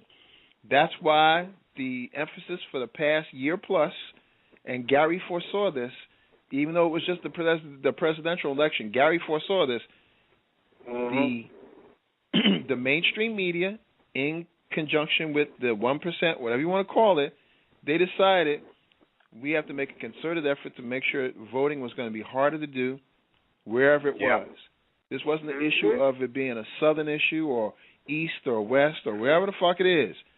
We canceled the vote. We nullified these folks. I mean, in Pennsylvania, which ain't south, but we know damn well in Pennsylvania it's Philly to the east, Pittsburgh to the west, and Alabama in between. We had one brazen official actually get up and say this. We're going to change it. Voter ID law. Republicans will have Pennsylvania book it. I'm paraphrasing, but basically he said we got these niggas in check. You motherfuckers ain't getting in here. We got this now. And we see billboards plastered across the state of Ohio.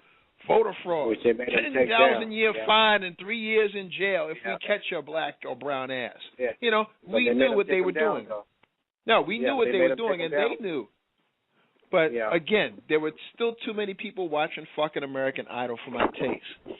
Fred talked about the damage that was done in India, and rather in Bangladesh, because they didn't have building inspectors there. They didn't give a fuck about building inspectors. It was like, put this thing in here. We don't worry about spec. Just build this fucking thing as fast as possible. Knowing what we know now, if you ever had the money to travel abroad, would you ever stay in one of these spires that are 110, 115 stories high, knowing that if somebody farts the wrong way, that shit'll fall? You know, hell to the no. I ain't going in on that shit. And if a tragedy does happen, the rich people who own it, they don't care because they're insured. So you weigh all these things together, and it is a blueprint for disaster. And Cheryl, since you're here, and we didn't get a chance to talk about this, you as a longtime Philly resident, Bobby Booker didn't have a chance to chime in on this. I want to divert for just a moment and get your insight, because May 13th was 25 years since the move incident happened. You were living in Philly at that time. I want you to give me your take on what happened then and how Philly is still kind of numb from everything that happened. And remember, there were black officials involved in this, just as Reggie was saying, who made the fateful decision to blow up a fucking neighborhood. I had friends that lived in the block. And as much as people try to, move was radical, but they doused those people's roofs every night with gasoline and told them they were going to burn them the fuck up. Nobody tells his side of it. My best friend parents lived on that block. Now, what they did wasn't right, but they didn't know how to handle them. They terrorized those people every fucking night. Every night. With the stench from the house, babies out in the street looking hungry and stuff, okay? Something had to be done. What I think it was a miscalculation on how it went down, but my best friend's parents lived on that block, and it was, you had to watch yourself every night coming out. Or if we could went over their parents' house, and you could smell the gasoline that they were dousing And these are the MOVE members on people's houses. And tell you, we are one day, y'all gonna piss us the fuck off and we gonna set you all on fucking fire.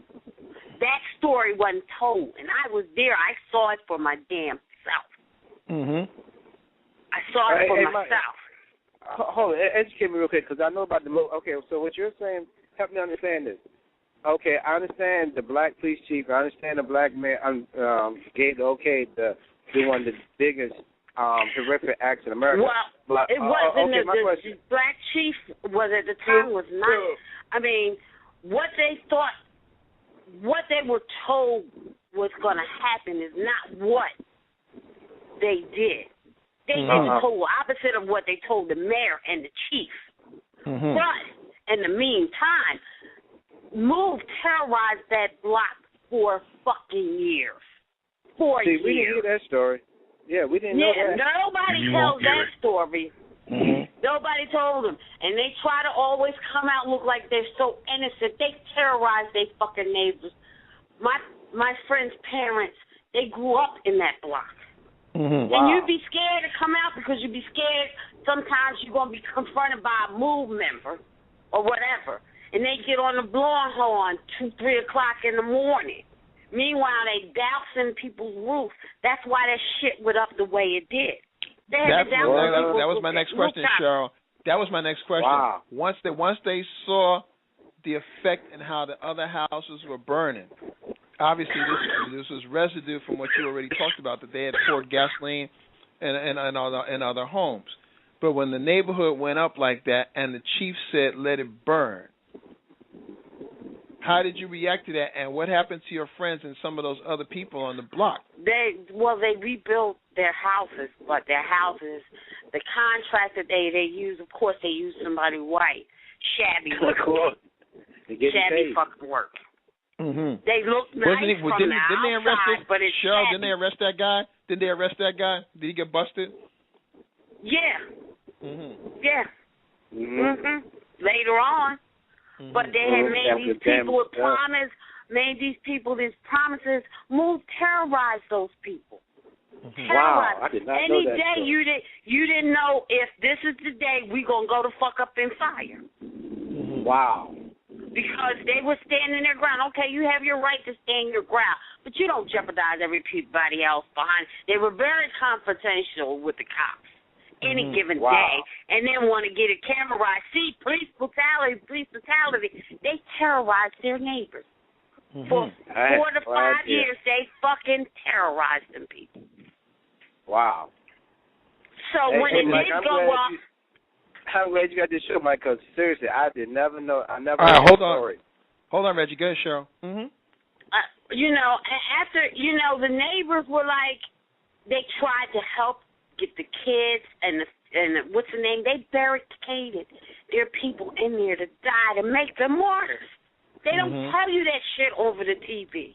They tried to save them babies and those kids. The MOVE themselves had barricaded. Who was the head of that house there for them women and kids? They were sacrificed to make their movement go more.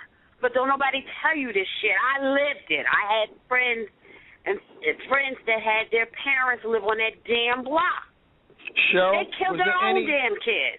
Was there any record, either in print or recorded, of the same side of the story that you're bringing out now? Did anybody ever try to get they complain to the cops all the time. The cops will come out, but it was really nothing much they could do because they were allowed freedom of speech. Right. Then you're infringing on their rights. They already didn't particularly care for them, but then they were afraid of what kind of conflict it would call for the neighbors, so they would come out, try to talk to them. There wasn't no talking to them because the leader of this house was very, very radical, and he sacrificed those women and kids. If you look at the records, they were barricaded in the house. Wow. They barricaded themselves in that house. Women and children. Wow. And the neighbors tried to rescue them. So having said that, Cheryl, Why not try to bulldoze the house? What things did they actually do that led up to the burning? I think that's what they were supposed to do. And see, what happened was the chief relied on a white man, which you ain't. You gotta check your shit. And he bombed it instead. They were supposed to bulldoze that house, but they were trying to get the people, the women and the kids out of there, and it didn't happen that way. And poor Mayor Good got a bad rap behind it because he trusted people in authority. And they fucked him up the ass without Vaseline. I know that's right. That's right, what I was. And that man never became mayor again. He went away very quietly. Because what did he do? He trusted his people. Just like when we say the president, we ought to have all these blacks in there. Look, they'll fuck your fest up the ass, and then a white person will. Yeah. And say, damn, man, I didn't know. Oh, man, I didn't know, man. I thought I had your back. I mean, that's the reality of it. It is the reality of it. Right. But, Mike, see, my thing, BET did a story of some of the most tragic, dastardly deeds, and this was like number 1 or number 2. And like I said, why wasn't that story told about, how, because again, my uncle lives up there, and again, my friend Gigi Golden Girl used to have the radio station up there before they kicked her off. And I'm saying is, we were told, again, on BET and others, black media, that the Move people were the victims, Well, let's be real here. I'm just passing it on, that's all. No, I know, but let's be real here. I mean, the last time BET did any real news, they don't do any real news. Between videos of some hoochie twerking her ass to a rap video, that shit ain't happening. So, I really wouldn't take BET other than Ed Gordon when he did do his show briefly before he got phased out.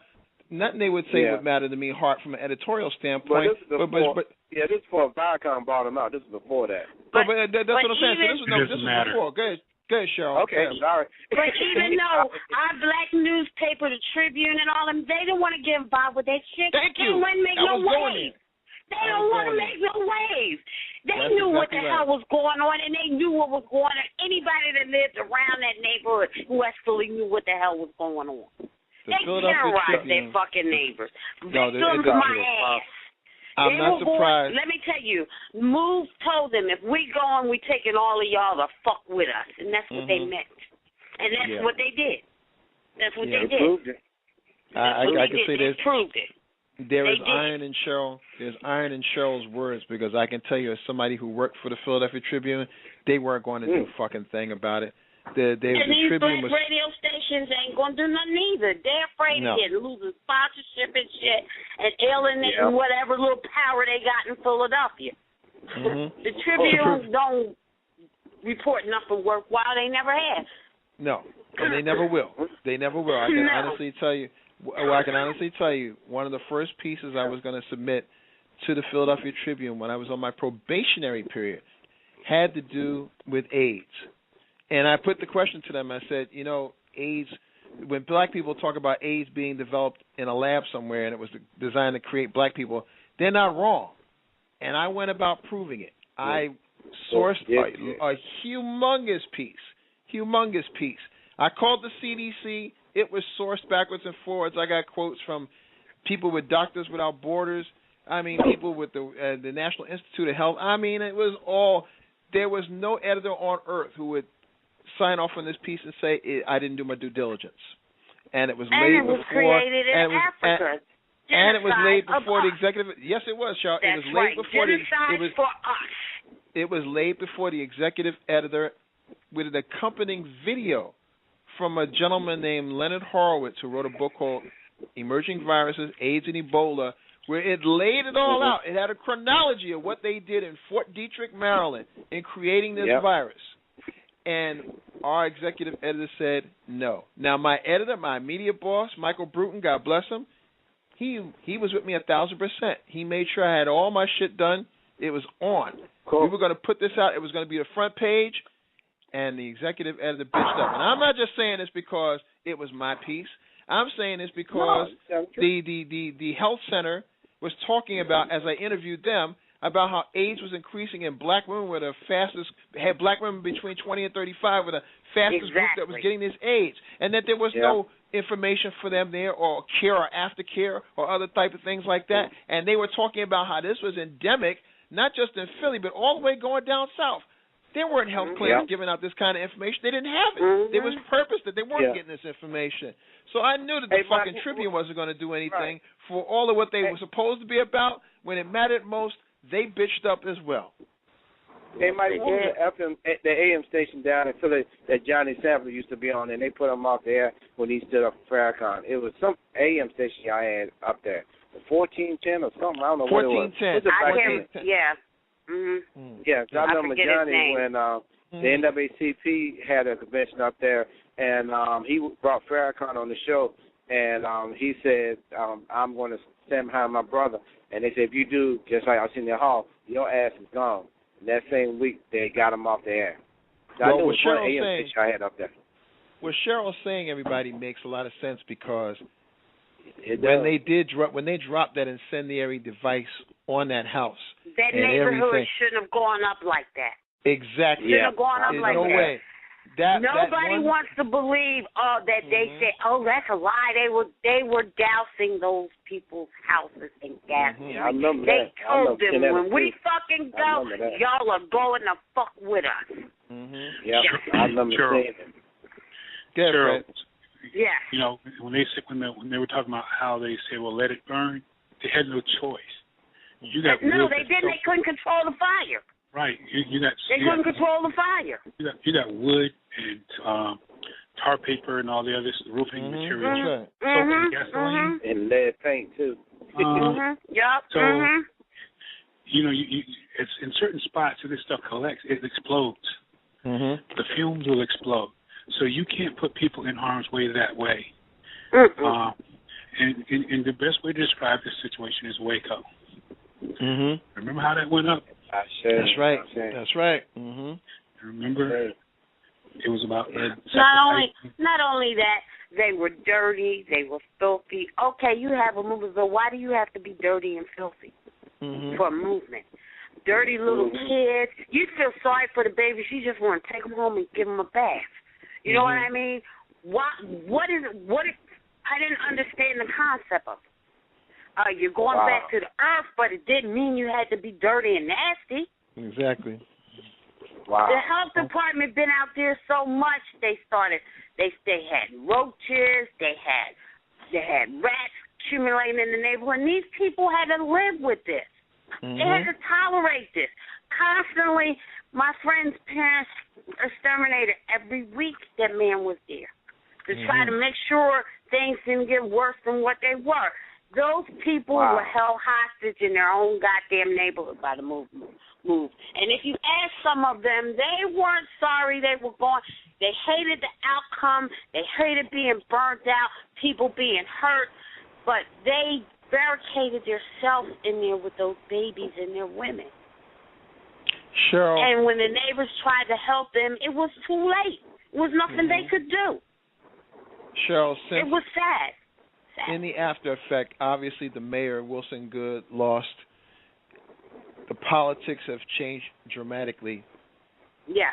If you've remained in contact with your friend or you were in touch with what's going on in Philly, how has the neighborhood dealt with things post-move? How has it grown? How has it deteriorated? What's been changed? It hasn't. I mean, they had nice houses, but like I said, the guy that they contracted did a horrible job. So the constant repairs of the houses and things, it took a lot from them. You know what I mean? Nobody will ever be the same. And it didn't make things better. Yeah, they had new houses, but it didn't make it better. It was the scars left behind of the torment that they went through with move, and then you drop something and our whole fucking neighborhood go up like nothing. To ride past the block and see my friend's parents' house, you had nothing. We sat there and cried. It was so sad to sit there and look at the whole block. We sat at the end of the block and cried like babies because we couldn't believe it. We couldn't believe that they died, then their women and children that burned up in the fire and then got burned and things like that. It was sad. It was devastating. I'll never forget it for the rest of my life. It affected me for the rest of my life. So when they talk about MOVE, I ain't got no rap for them because they're radical and they don't give a shit who they heard and how I saw it for my own self. They don't give a shit. Radical for radical's sake. Yeah, no. That's right. If they have to have a shootout in the street, that's what they'll do. That's how they think. Wow. They don't give a shit about anybody else, but what they're trying to push their issues. They don't care about their neighbors. They don't. Now think about this. If you were living on that block, and it's a nice day like it was yesterday, or as the spring turns into summer, and you're not even thinking about it. You're just thinking it's a nice day to barbecue, you know? And you don't know, based on what was done in them houses, what an errant spark would do. Next thing you know, your shit is up in smoke. Everybody else's shit is up in smoke, you know, because of the acts of a callous few. And radical or not, change, question authority, I'm all for all that shit. But for the sake of just doing it, there's something wrong about that. And if this is a classic case of this, then it's just as bad than when it's the other extreme. So extreme seems to be where we are left at right now, because there is no middle ground. When a woman like this young lady that we talked about at the top of the show is looking for help, she can't find it. She's an American citizen. If she comes in as an immigrant, whether illegal or legal, all the help in the world. Exactly. All the help in the world. All the help in the world. And I don't give a shit what nobody said. Our president is the only one that cares about these guys that have given their lives for this brutal war that Bush and them have put us in, their families. They're trying to help the poor. They don't want you to have Medicare. They don't want you to educate your fucking children. And you dumbasses sit on your asses and don't like the 21st. We're voting for judges and shit. I'll be there, I suppose. Be right there, right after work. I'll be there for 2 hours volunteering, giving out literature to make sure you know who the fuck to vote for when you go. Hey, but sure, what about Richard Island City? Because isn't this in line with Richard Island City? Isn't the same thing kind of happening in Richard Island City? Richard Island Project? Yeah. Oh, they're trying to move them people out of there. They building all that up. All that down there in downtown, like all over there on Lombard and all that. Oh, they taking over all the crackers. It's all eminent domain. Yeah. It's all eminent domain. We were right about that. Technical homes in Atlanta. It hasn't changed. This map, this formula is being implemented everywhere. It doesn't matter. If you are part of the haves, goody gumdrops, because you're going to get yours and you're going to get somebody else's too. But if you're a part of those who are on the other end of this, your fate will be the same as Selena Johnson's. One day, you won't have everything fall in place like it should, and the next thing you know, your ass is in jail because you can't afford to be anywhere else. And they'll welcome you with open arms and offer you all the food, comfort, and shelter there because you're going to work for their fucking asses at 20 cents or 30 cents an hour, depending on your skill level, as Reggie said. If you got trade, it's 35, buddy. The governor of Pennsylvania, you know what he's doing? All the money he's taking from education. He's fucking building jails for our kids. Right. That's what he's fucking doing. That's what he's doing. All behind doors, closed and everything. They, the board, they would private with the schools, and the black woman that was running it didn't do shit but take a paycheck. And you know what? See, God don't like ugly. He ain't crazy about pretty. She didn't get to collect all that fucking money because she died. That's but right. in the same truth, you kill our kids' dreams. She didn't do shit in Washington, so why the hell would you bring her here to Philadelphia? Exactly. Hey, which begs the question, bring her here? Shall? Which begs the question. We have had this foundation of our president, whether you voted for him or not, our president. This all was fomented by hate for his skin color. Let's be real. Exactly. Not for his That's politics. all it is. Not for hate if for his he looked skin like color. Bush, shit would have passed. Oh, for sure. But having said these things, because we're looking at this black man and this black woman and his beautiful black family, we're paying a price in obstructionism, and the hate from all of this shit is affecting everybody. The same bubbers that want his black ass strung up, they're going to be out of work. They're losing jobs. They're not ignorant to realize that. I know. Now. They're not going to get employee or unemployment benefits anymore. And they're going to blame Obama instead of the motherfuckers they're paying the salary for to say, I'm going to obstruct the Affordable Care Act for the 38th fucking time.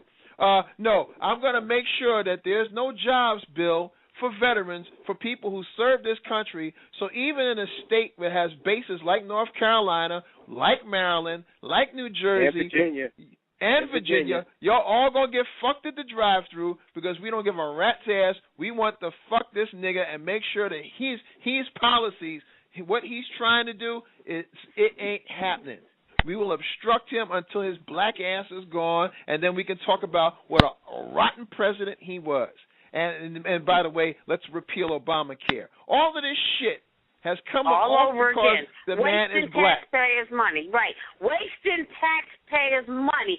How many times they gonna bring this shit up? How much more of the money you gonna waste? And you dumb crackers is sitting there going along and letting these damn Republicans. These Republicans don't want you to have shit. Wake up and realize. That's Go right. and fucking vote for these motherfuckers. They work for you. You don't work for them. And that's why the voting laws. And that's why the voting laws are being changed. For those who are listening now, we're going to be on past the 4 o'clock hour, so stay on the line if you want to listen. Other than that, if you don't, the rest of this is going to be saved and will be played back once our files are stored. But, you know, as Cheryl was on the roll there talking about the obvious, you know, we look at everything that's been done since this president has been reelected. He has made jobs were coming on the upswing, even in spite of the fact that nothing was being said, even in fact of the obstructionism in Congress. There were more jobs coming. The Dow Jones Index was raised up. Everything was up, flying high. And in the midst of all of this, all we said was, all right, now I'm in. I'm going to do what the people asked me to do because you elected me. And Gary, I see you popped in and popped out. Come on back. But we can't find any other reason for why all of this shit is going on than the simple fact that they can't stand his black ass. Now, there are black people I can't stand. Clarence Thomas is blacker than me. Oh, God. His skin color, but there's nothing Clarence Thomas has ever done for me or anybody else of color. Nobody. And when you compare what Clarence Thomas has to what the president is, it's like they would never do these things to Clarence Thomas because they know Clarence is one of theirs, and he ain't going to ever relent to that. But having said this, that they would deliberately obstruct anything that would benefit all American citizens. I mean, everybody wants a job.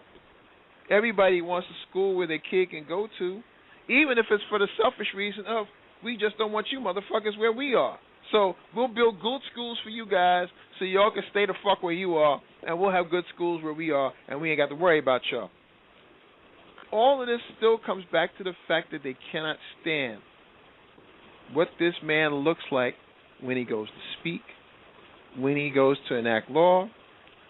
People are literally up in arms. They're talking about their Second Amendment rights and Second Amendment solutions. They're talking about busting a cap in the man because he's a different color.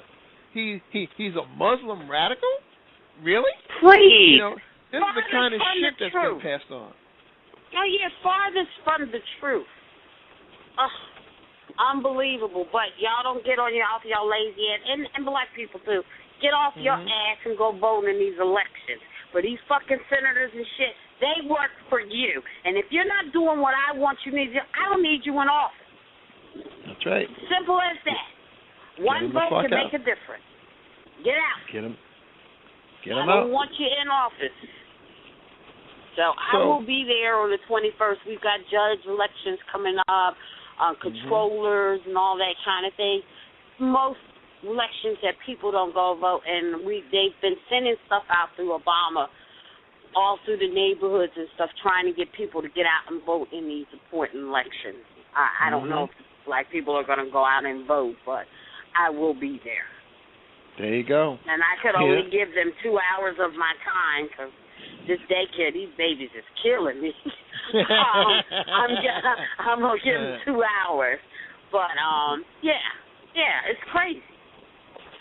And they were like, we don't care if you give us 15 minutes, as long as you can help and give out some literature, and I will go and make my vote, and then I'll stand outside and give out literature, tell them who, and inform them of who they should vote for, if anybody asks me. There you go. Hey, sure, man, what is he up to these days? How they taking money away from inner city parks? You mean blabbing an idiot that we call a mayor? Yeah, well, I'm trying to be nice. I got he's a babbling idiot. He's just a white folks nigga doing what the crackers want. We got new bike lanes. He's a Democrat too. I know, we have new bike lanes for them to ride bikes through the park and shit, and the park, Kelly Drive off and shit all day long, and making it very inconvenient for people that's going towards West Philly or whatever, or downtown for the crackers, but he really hasn't done much for us. No, and they're not going to. And they're not going he's to. A damn waste. And at the lower level, frankly, at the lower levels, it doesn't matter what color the person is. They're operating. But the thing about it, the sad thing about it is, we have companies that own our tax revenues in the millions and millions and millions.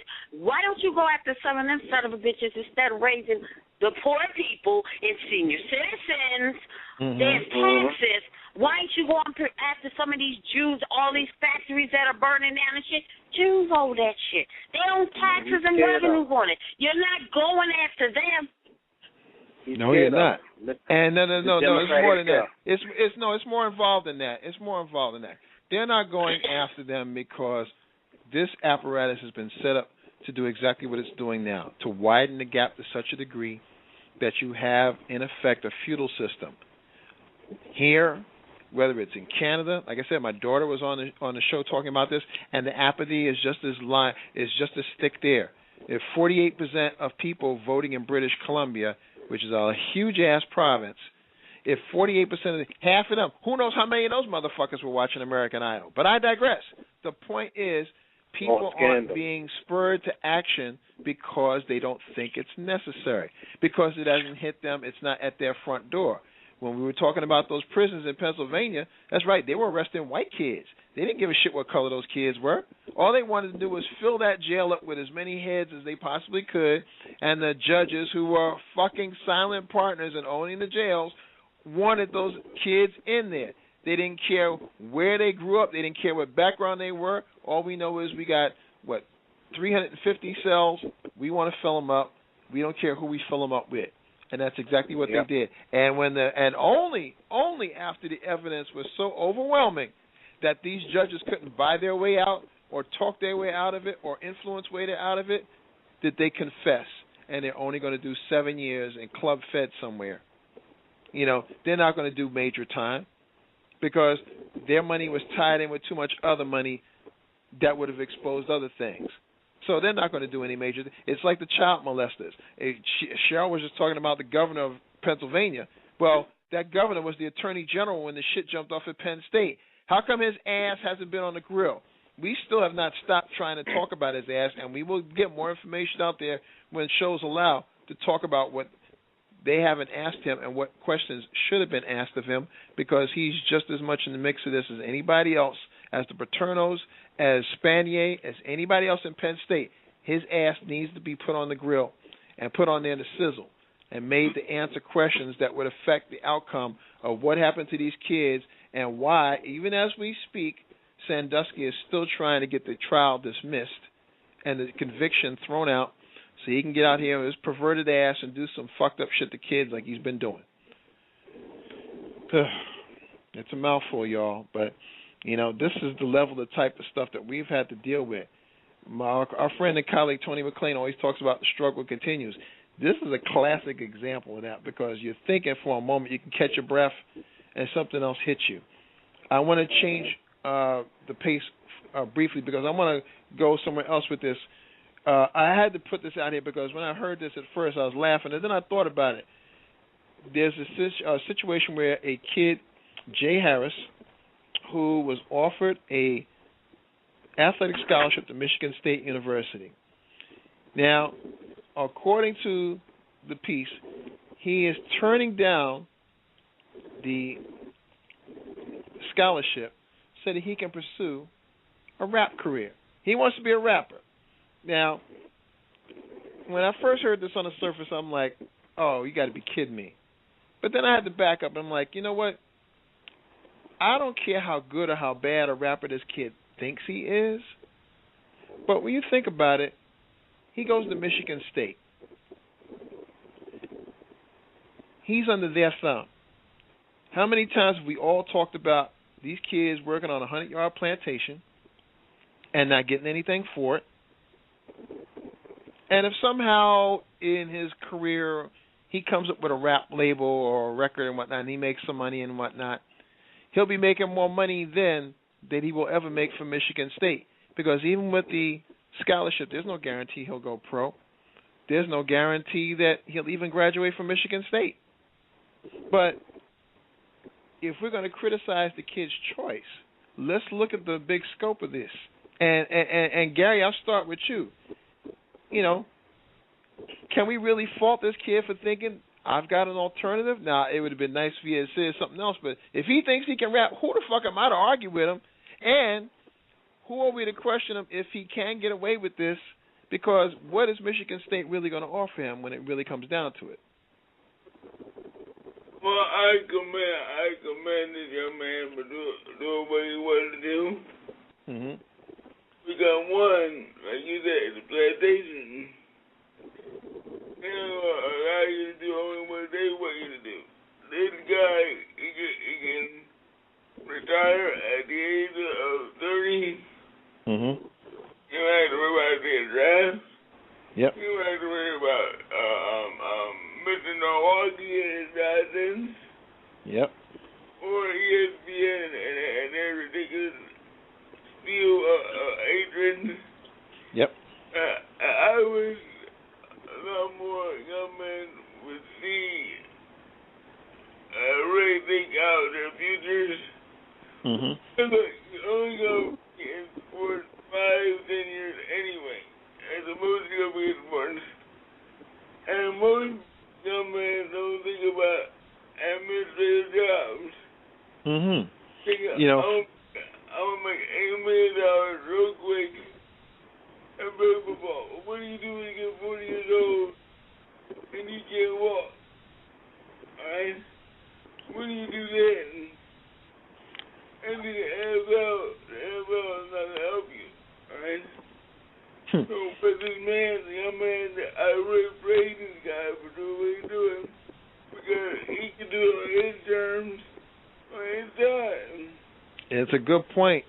Fred, this young man is making a choice, and as Gary said, he wants to do this on his terms. Now, I don't know if he'll change his mind and accept that scholarship, but how can we fault him thinking about the fact that he might have an alternative situation if somehow he doesn't want this scholarship, and whatever confidence he has in it, that he think he can have eke out a music career this way, who are we to challenge that? Well, it's really not up to us to challenge it.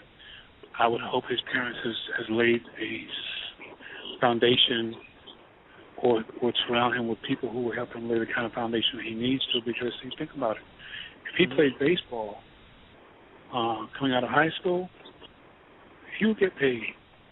Exactly. It's a little above minimum wage, but they cover most of your expenses in baseball.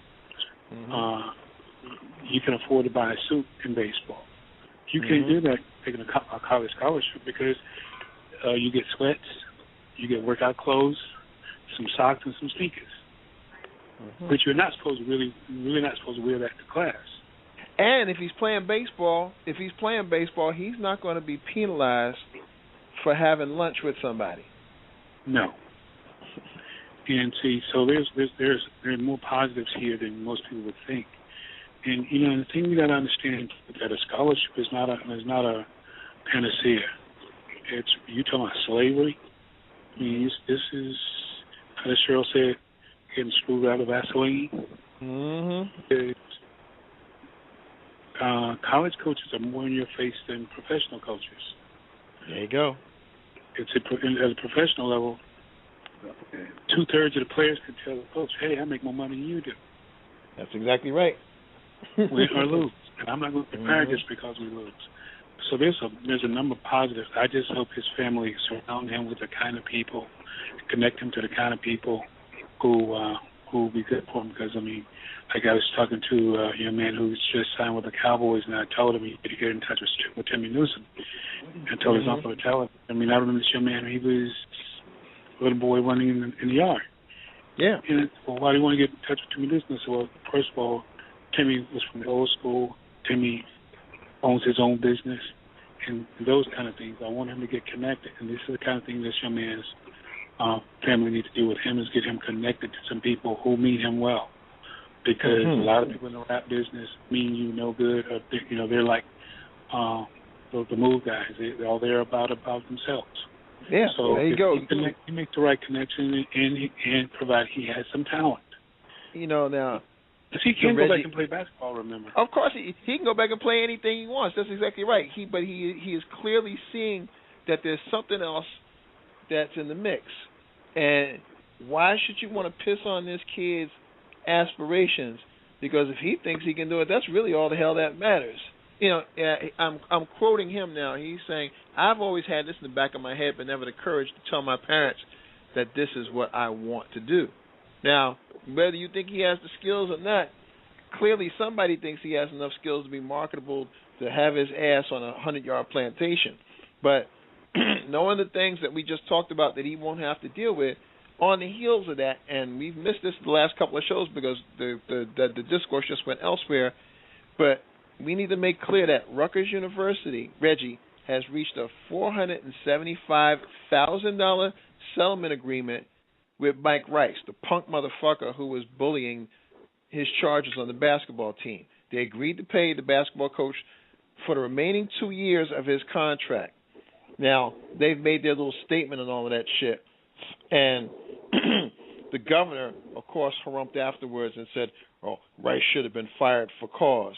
Well, we know he should have been fired for cause, but the fact remained, this man was bullying these young men. Him and his little punk Martelli, the assistant, his punk ass, they were all out there doing this to these kids, throwing basketballs at them, calling them faggot. And if they called them faggot, they called them nigger too. They just didn't catch it on the camera. And they did all of this shit, and they were paid to do it. That's the thing that's most egregious about this. Just like we talked about the bubbas complaining about Obama, but yet the bubbas are getting screwed by the same people that are creating all this nonsense. They pay them to bully these kids because bullying is the only thing you can call it when the only way you can get through to somebody is by coercion, by dehumanizing, by getting them out there, cracking that whip. Come on, mule, pull that plow. That's what they did, Reggie, and they got rewarded for it. Well, see, again, when our parents or these young people, some are put in such dire straits that the youth come and say, I can't open my mouth because I'm going to lose this scholarship. I can't open my mouth because my parents get hit with a $50,000 or $75,000 bill that we can't afford. And Lord have mercy if I'm going to try to take a loan and student loan. You can hang it up. But see, again, Mike, the thing that really gets me on this situation, I got to put the blame on the parents because I go back to some of our HBCUs. Again, I'm not saying that we're perfect, but when the mouse goes out on high school day in AAU, it's a new slavery. And when they act like they're going to the pros, and somebody puts a hat on and say Alabama, and they think they're getting paid, but yet that young man loses a knee that was snapped in half on national TV. Everybody to see now. Everybody to see. That's right. And you made that point, Mike, that if his girlfriend comes down and Boo Boo comes and lays on her and said, baby, my knee hurts, guess what? Your scholarship, because some bean camper said, hey, she's not family. What are you doing? You throw her in here? Oh, no, you just lost your scholarship. The family gets hit again. See, again, we got this glorified idea that when baby boy goes to college, that he's going to get paid. No. The bottom line is this, that he's going to get paid all right, but he's going to get paid in a way that the school's going to profit behind with these coaches, Bertino and all those guys. So, That's exactly Dr. right. Wood has been an excellent point when Dr. Wood was on the show talking about X point today. And I tell you what, Doc, Coach Lou was shocked when you threw that list down of schools and not worth the paper on, especially Shaw. Doc backed up. He said, "Can you repeat that again?" Well, but you know, that's the kind of world we live in, and it's really astounding to me sometimes just how little we know. Because when I make the comment, well, you know, there's no such thing as a 4-year scholarship, athletic scholarship. Well, they all know somebody who got one. Mm-hmm. Problem is, in the insurance business, they say the large print give it and the small print take it away. Take it away. And it's just like this auto. There's several auto companies just name a dealership. You know, there's more fast talk than slow talk. Mm-hmm. If we can't show you, and it goes, if we can't show you how to finance this car, we'll give you the car. Now, what you don't understand when they're telling you this is the only thing we got to do is show you a way.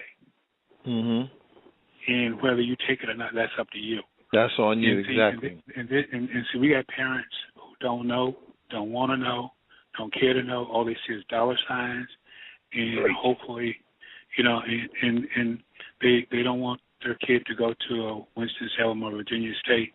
That's right. Because they might end up, you know, and so the best thing that happened to that kid from Louisville is that it happened on national television. So you got millions of witnesses. Mm-hmm. You know, he's got millions of witnesses. They can't hide the tape.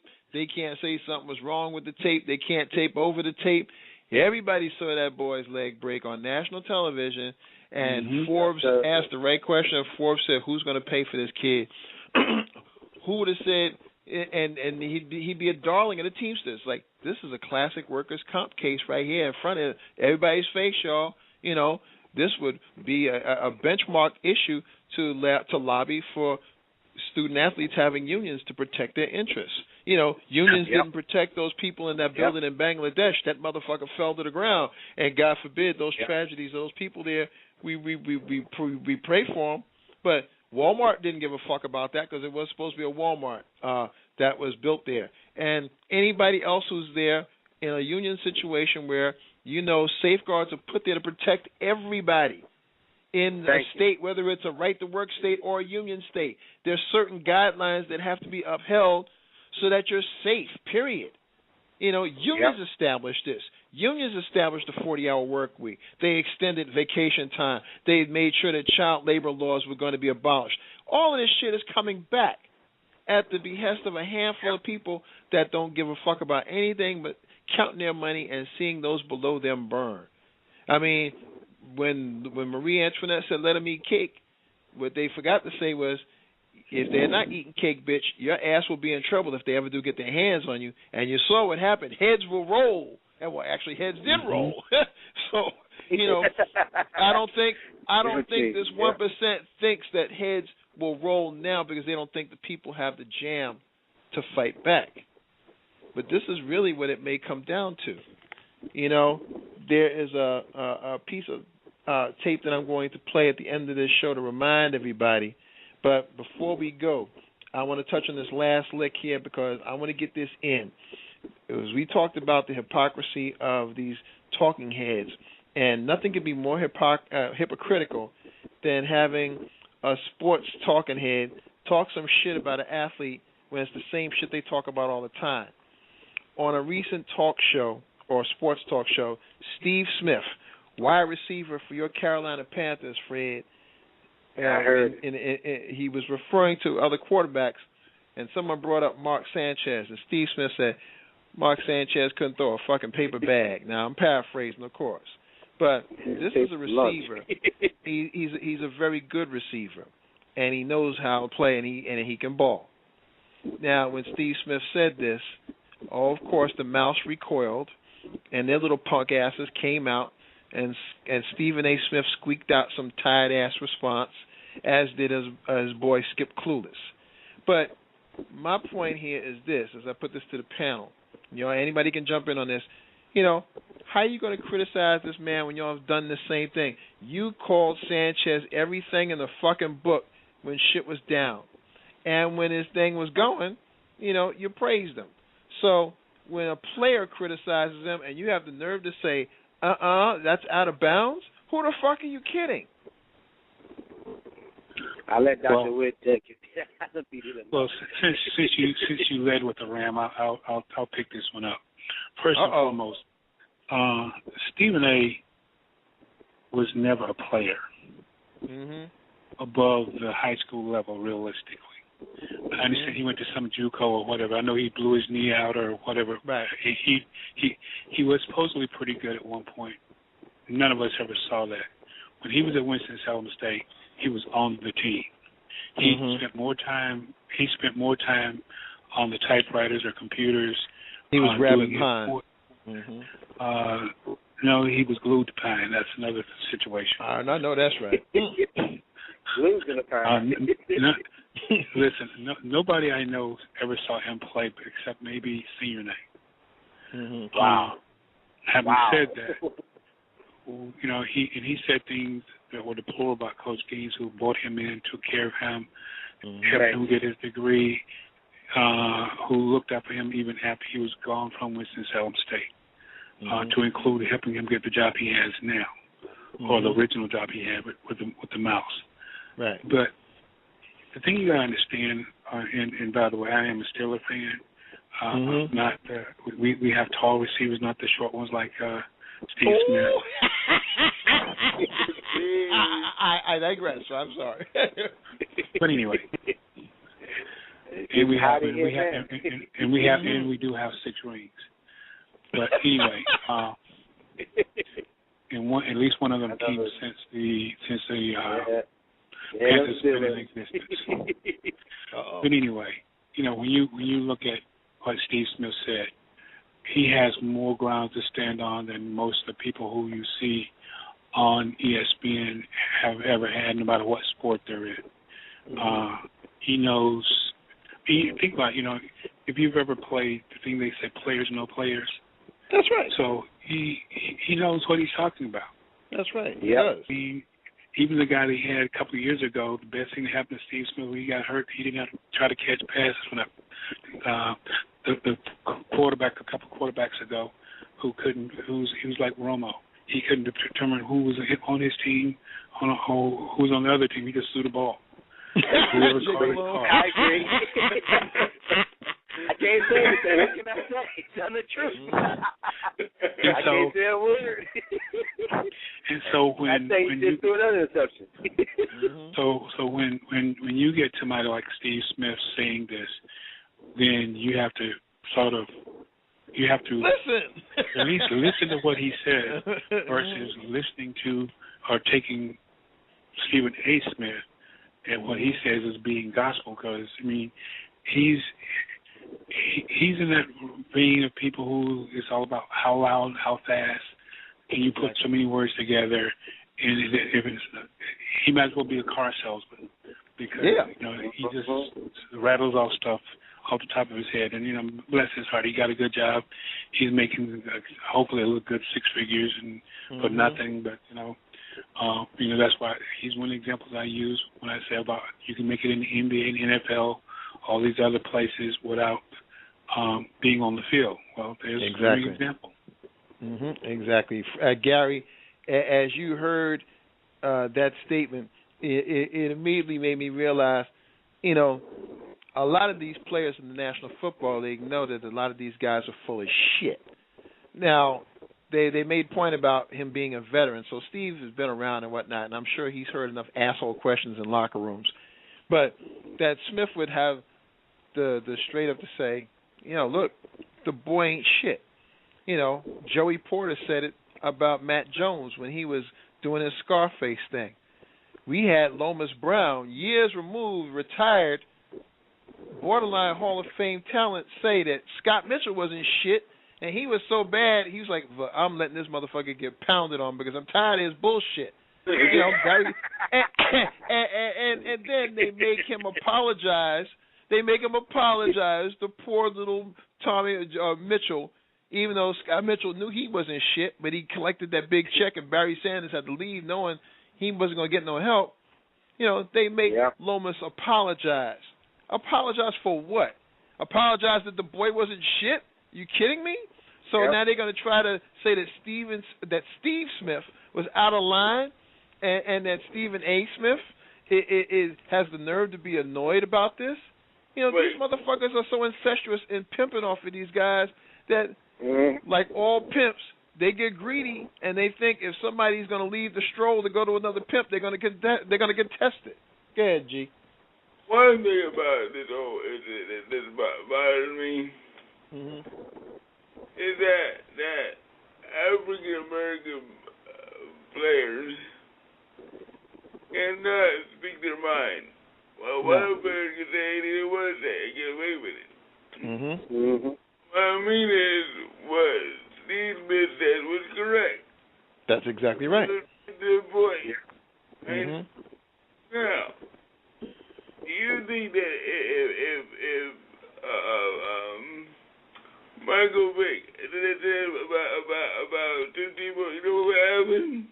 And run Michael Vick out of the league. Oh, they're already trying to. I mean, what I'm saying is African American in sports has to be careful with everything he says. No, I agree. He has to look to the right, he has to look to the left. He can't say what he really feels. No. So what you get is these oatmeal interviews. Now, being a writer for the last 10 years, I don't want oatmeal. I want Martin Flakes. Hey, you tell me what you think and tell me what the real deal is. And see, what happens is, if many of these African American players do that, they kick it up for all other writers. They can't do anything because the truth will come out. But they don't think, Gary, and I'm glad that Steve Smith said what he said. And like you, I want Frosted Flakes too. But unfortunately, thanks to the mouse and the rest of these motherfuckers who are trying to control this industry, instead of Frosted Flakes, we got frauds and fakes. And then the frauds and fakes that we have are the ones you find at the mouse squeaking every day talking this bullshit. Now, one last point before we get to final thoughts. And as we brought this up earlier, I want to revisit it just briefly because it bears merit. You know, when we see players speaking out, we know some will pay a higher cost than others. And it will lead to the blacklisting of some players. But never, ever have we ever seen the kind of effort that we've seen used to buttress the cause of a Tim Tebow. And whether you want to say he's a good Christian and all that, I have no beef with all of that stuff. But whether the guy can play or not, that's the issue. Playing is the issue. And we know that having played on football teams, they bring people from all walks of life, different backgrounds and all that other shit. And the whole concept of working as a team and respecting everybody is a given. But no one incident brought out the animus of what happens here in this country among working people everywhere. Was when the NFL players went on strike and Antonio Cromartie, at that time cornerback for the Jets, talked about, look, settle this shit. I need to get back to work. I got mouths to feed. And Tim Hasselbeck, or rather it was Matt Hasselbeck, his brother, did some twittering or whatever it was, belittling Cromartie. And Cromartie, because he got put out in the press and because the mouse ran with it, trying to make fun of his black ass, Cromartie got real and said, look, I'll whip your ass, bitch. You know, fuck you. And all of a sudden, Hasselbeck takes his tweet away and he's saying, "Oh, it was just a joke." No, it ain't no joke, motherfucker. You keep that shit up. This is the kind of attitude that is prevalent across this country. There is a time bomb ticking. Some people fell through the cracks before the bomb could go off. But if there isn't a atmosphere of respect for what people do across the board, a running back can't get his job done unless everybody on that offensive line is in sync. The quarterback can't get everything done as he needs to without everybody on that offensive line being in sync. The quarterback will not succeed if the offensive line is not calling out protections and making sure his ass has the time to deliver that play to that wide receiver streaking downfield running that 8.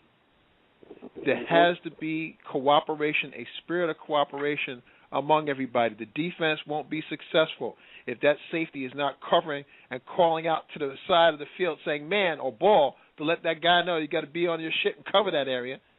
You've got to have cooperation across the board. And if there is no cooperation because people resent others for what they are, what their background is, what they're perceived to be because of where they came from, or just simply because they don't like the color of their skin, this place, as the supposed ideal experiment that it was meant to be, is going to go down the toilet. And encapsulating that in that incident between Cromartie and Hasselbeck, I'll start with you, Gary. Is it more glaring to you that had to be put out on Front Street like that, where social media clearly spoke to what you just said? You have to be careful what you say. But to defend Cromartie, he made sure that you're not going to do this to me. And more black athletes need to understand that you're not going to allow the media to just say anything about you. It goes back. Look, if you're 17, 18 years old, and you already know the history, you know the history of OJ, you know the history of Michael Vick, you know the history, et cetera, et cetera, et cetera. So you know what's going on. You know the history of ESPN. Because you was as a kid. Now, if you're stupid, you don't say anything. But if you're smart, you say it in a very intellectual way. And you kick their ass, but you do it intellectually. A la what Donovan McNabb did, yes. Right. And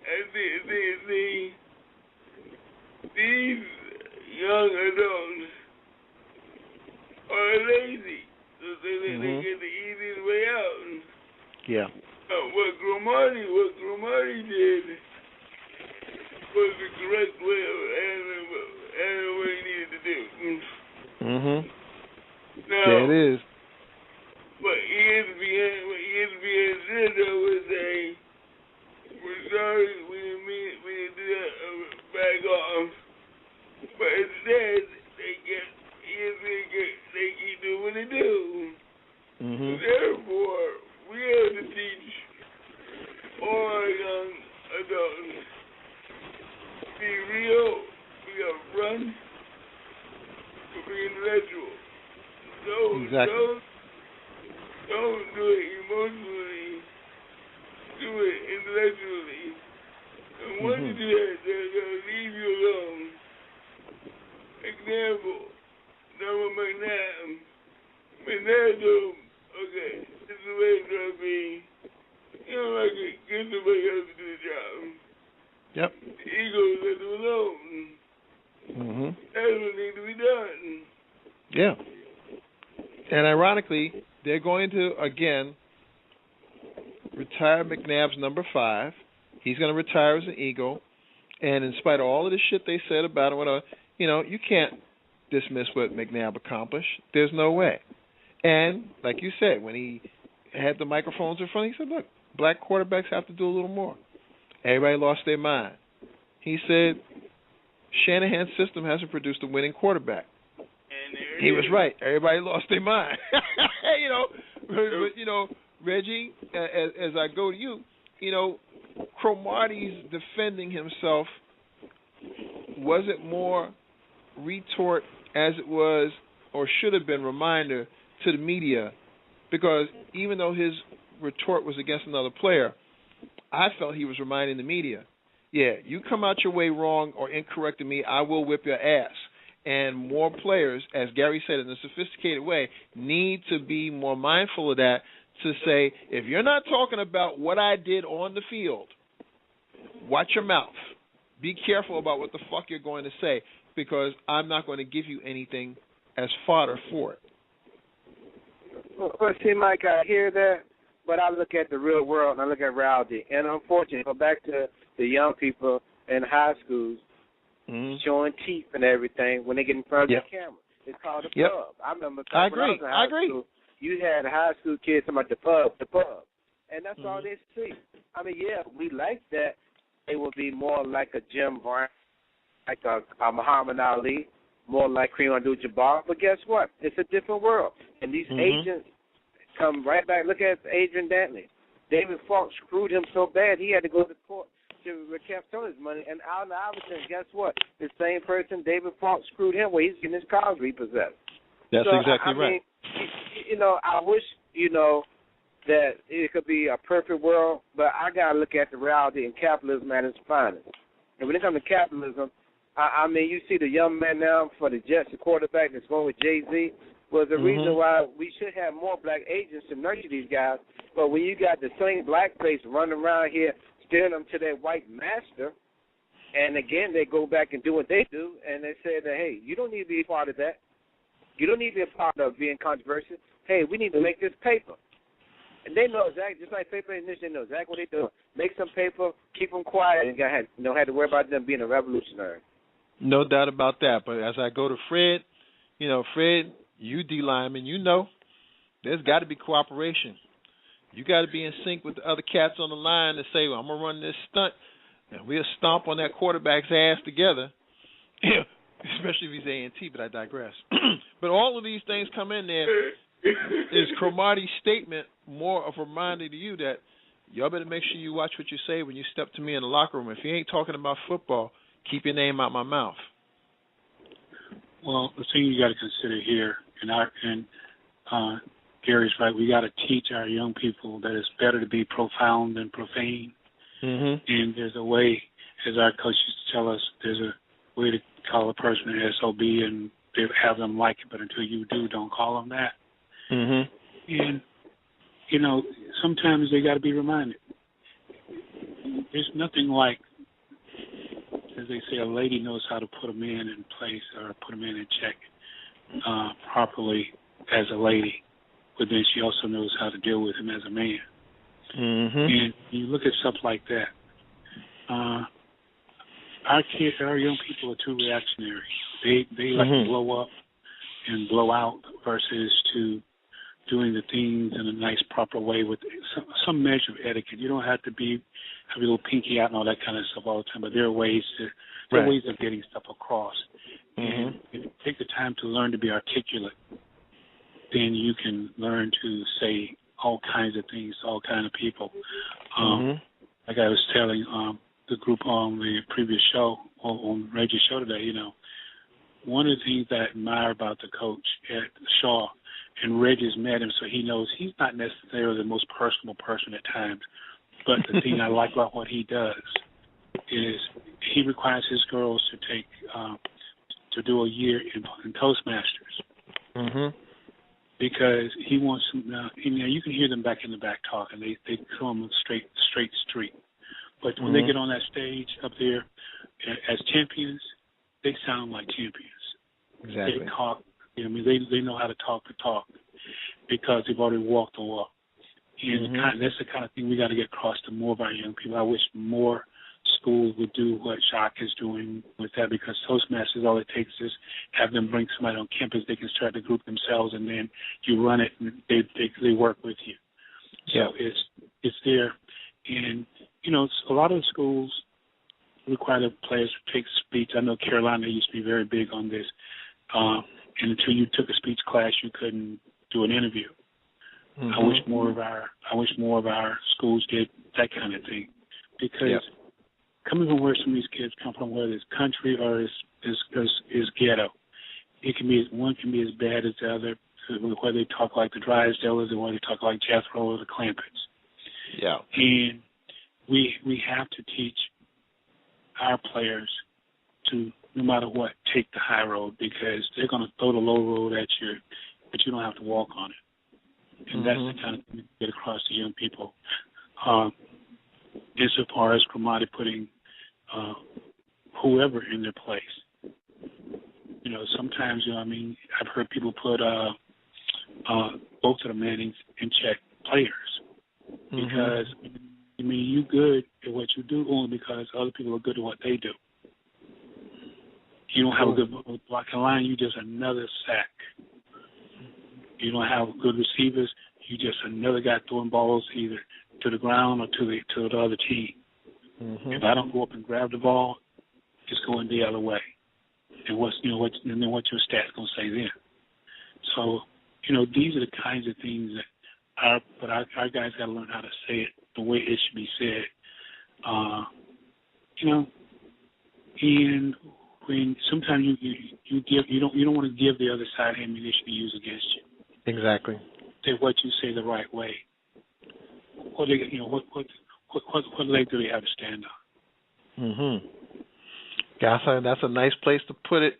In park for now, guys. A lot of stuff put in the table and on the presented to serve. I think folks got their mouths full and then some with today's. And I want to say thanks to Sonic Cheryl before she had to blast off. She made her point clear and some very illuminating things about what happened in Move that we all weren't privy to. And it's good to get the real information out there for everybody to digest and do with what they will. As we come to that point in the show where we are about last licks, Reggie, put something in the pot, make with a shameless plug. Well, it's an honor and pleasure to be on today.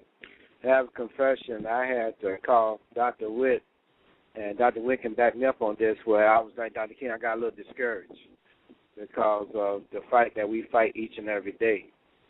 And something that a friend of mine told me, just because you run this race, they move the finish line. You don't stop in front of the finish line. You run through that finish line.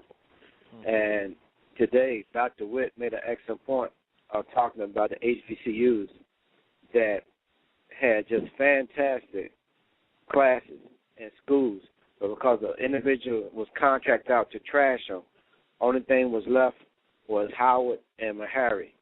And I sit back and thought about all of the many families and communities that were decimated because this one individual who hated women and hated blacks. And we see that sometimes from our own party, being Democrats or either being elected officials. That's why I kept bringing up Mayor Netter's name. First thing he hit office in Philadelphia was to go out and start tearing down the libraries, the pools, the recreation facilities for the blacks, and then we see alternate jails pop up. So one thing Harold Bell once told me, every white face you see is not your enemy, every black face you see is not your friend. So I'm just saying, please support the show and many others, and support Dr. Fred Witt and his right. Sports Talk every Saturday from 12 to 1 with the Professor Tony Cobb, the Hall of Fame Coach Lou Anderson, and Glenn Brown, and myself, Cowboy Reggie. Thank you, gentlemen. All right. Well said, Cowboy. Professor, throw something in the pot, make with a shameless plug, if you will. Well, we did cover a lot today, so I want to get back to something we talked about the other night, and that was this thing about these HBCUs, how 4 HBCUs get to be part of the 13. And to talk about one thing, and it rolls in part of the shameless plug also, because something has to be wrong with the numbers. I don't know what they base their numbers on, the return on investment for degree from these various schools. But my ex-wife went to Meredith. That was one of the schools that they mentioned, which is across town from Shaw, which was a school they mentioned. And Shaw is the oldest HBCU in the South. Fayetteville State was on the list. It's the oldest state-supported HBCU in the South. And it's something wrong with something there. My mother, 2 sisters, brother, several other relatives went to Fayetteville State. So I have a certain bias toward in favor of it. But that being said, The one thing I can tell you is that if you read the true history of Shaw University, you will find there's a lot of things out there about Shaw that you can't quantify. So much of the civil rights movement came off their campus, starting with the Student Nonviolent Coordinating Committee was founded by a Shaw graduate right there on Shaw's campus. And Dr. Quarles is the one who came up with the baby test that showed that black kids were really talk about self-hate. He was the one who defined that. I was talking about a few minutes ago about the women's coach at Shaw Curtis. Don't give it all to him, Fred. Just give him a taste, brother. he has his girls on point because he wants them to be champions. You can't quantify that. And they went out and won the national championship last year. So there is a book that will be available in a matter of weeks called Shaw Bears, Decade of Champions and Beyond. It's a special edition of the Black College Sports Encyclopedia. It's available at www.blackheritagereview.com. That's blackheritagereview.com. You can go on and online and order either the regular Sports Encyclopedia and or the special edition of Sports Encyclopedia. All right. G, get in the 6 and throw something in the pot on the way out, brother. Okay. On May 9th, 2013, Mrs. Snyder of the Washington Football Club at a press conference, he said, "We'll never change the name. It's that simple. NEVER. Use caps. Well, Miss Snyder, I got news for you. I will never put on anything in the Washington Football Club and all that is. As long as you're the owner of that club. We as African Americans have to do the same thing. It's time to take the NFL, Commissioner Goodell, the task for defamation of character and slander to Native American First Nation Indians. It's time for everybody to support our Native American brothers and sisters in this battle for honor and respect. The Washington Football Club needs to be struck at the art, and the art is dollar bills. Well, I'm asking Bad Nation, the Soul Patrol, and the Gold Caravan to not buy, sell, or trade anything at the Washington Football Club until Daniel Snyder makes a public apology to America. Mm-hmm. Well said, G. You know we're behind you 1,000%. As we say these things, I want you all to pay attention to these next few moments because they, I think, encapsulate everything that we've discussed. We will see you next week with our next edition of the show. For all the resident staff of Chefs, for Sonic Cheryl, for Professor Fred, for Cowboy Reggie, for Gary Norris Gray, kitchen is closed.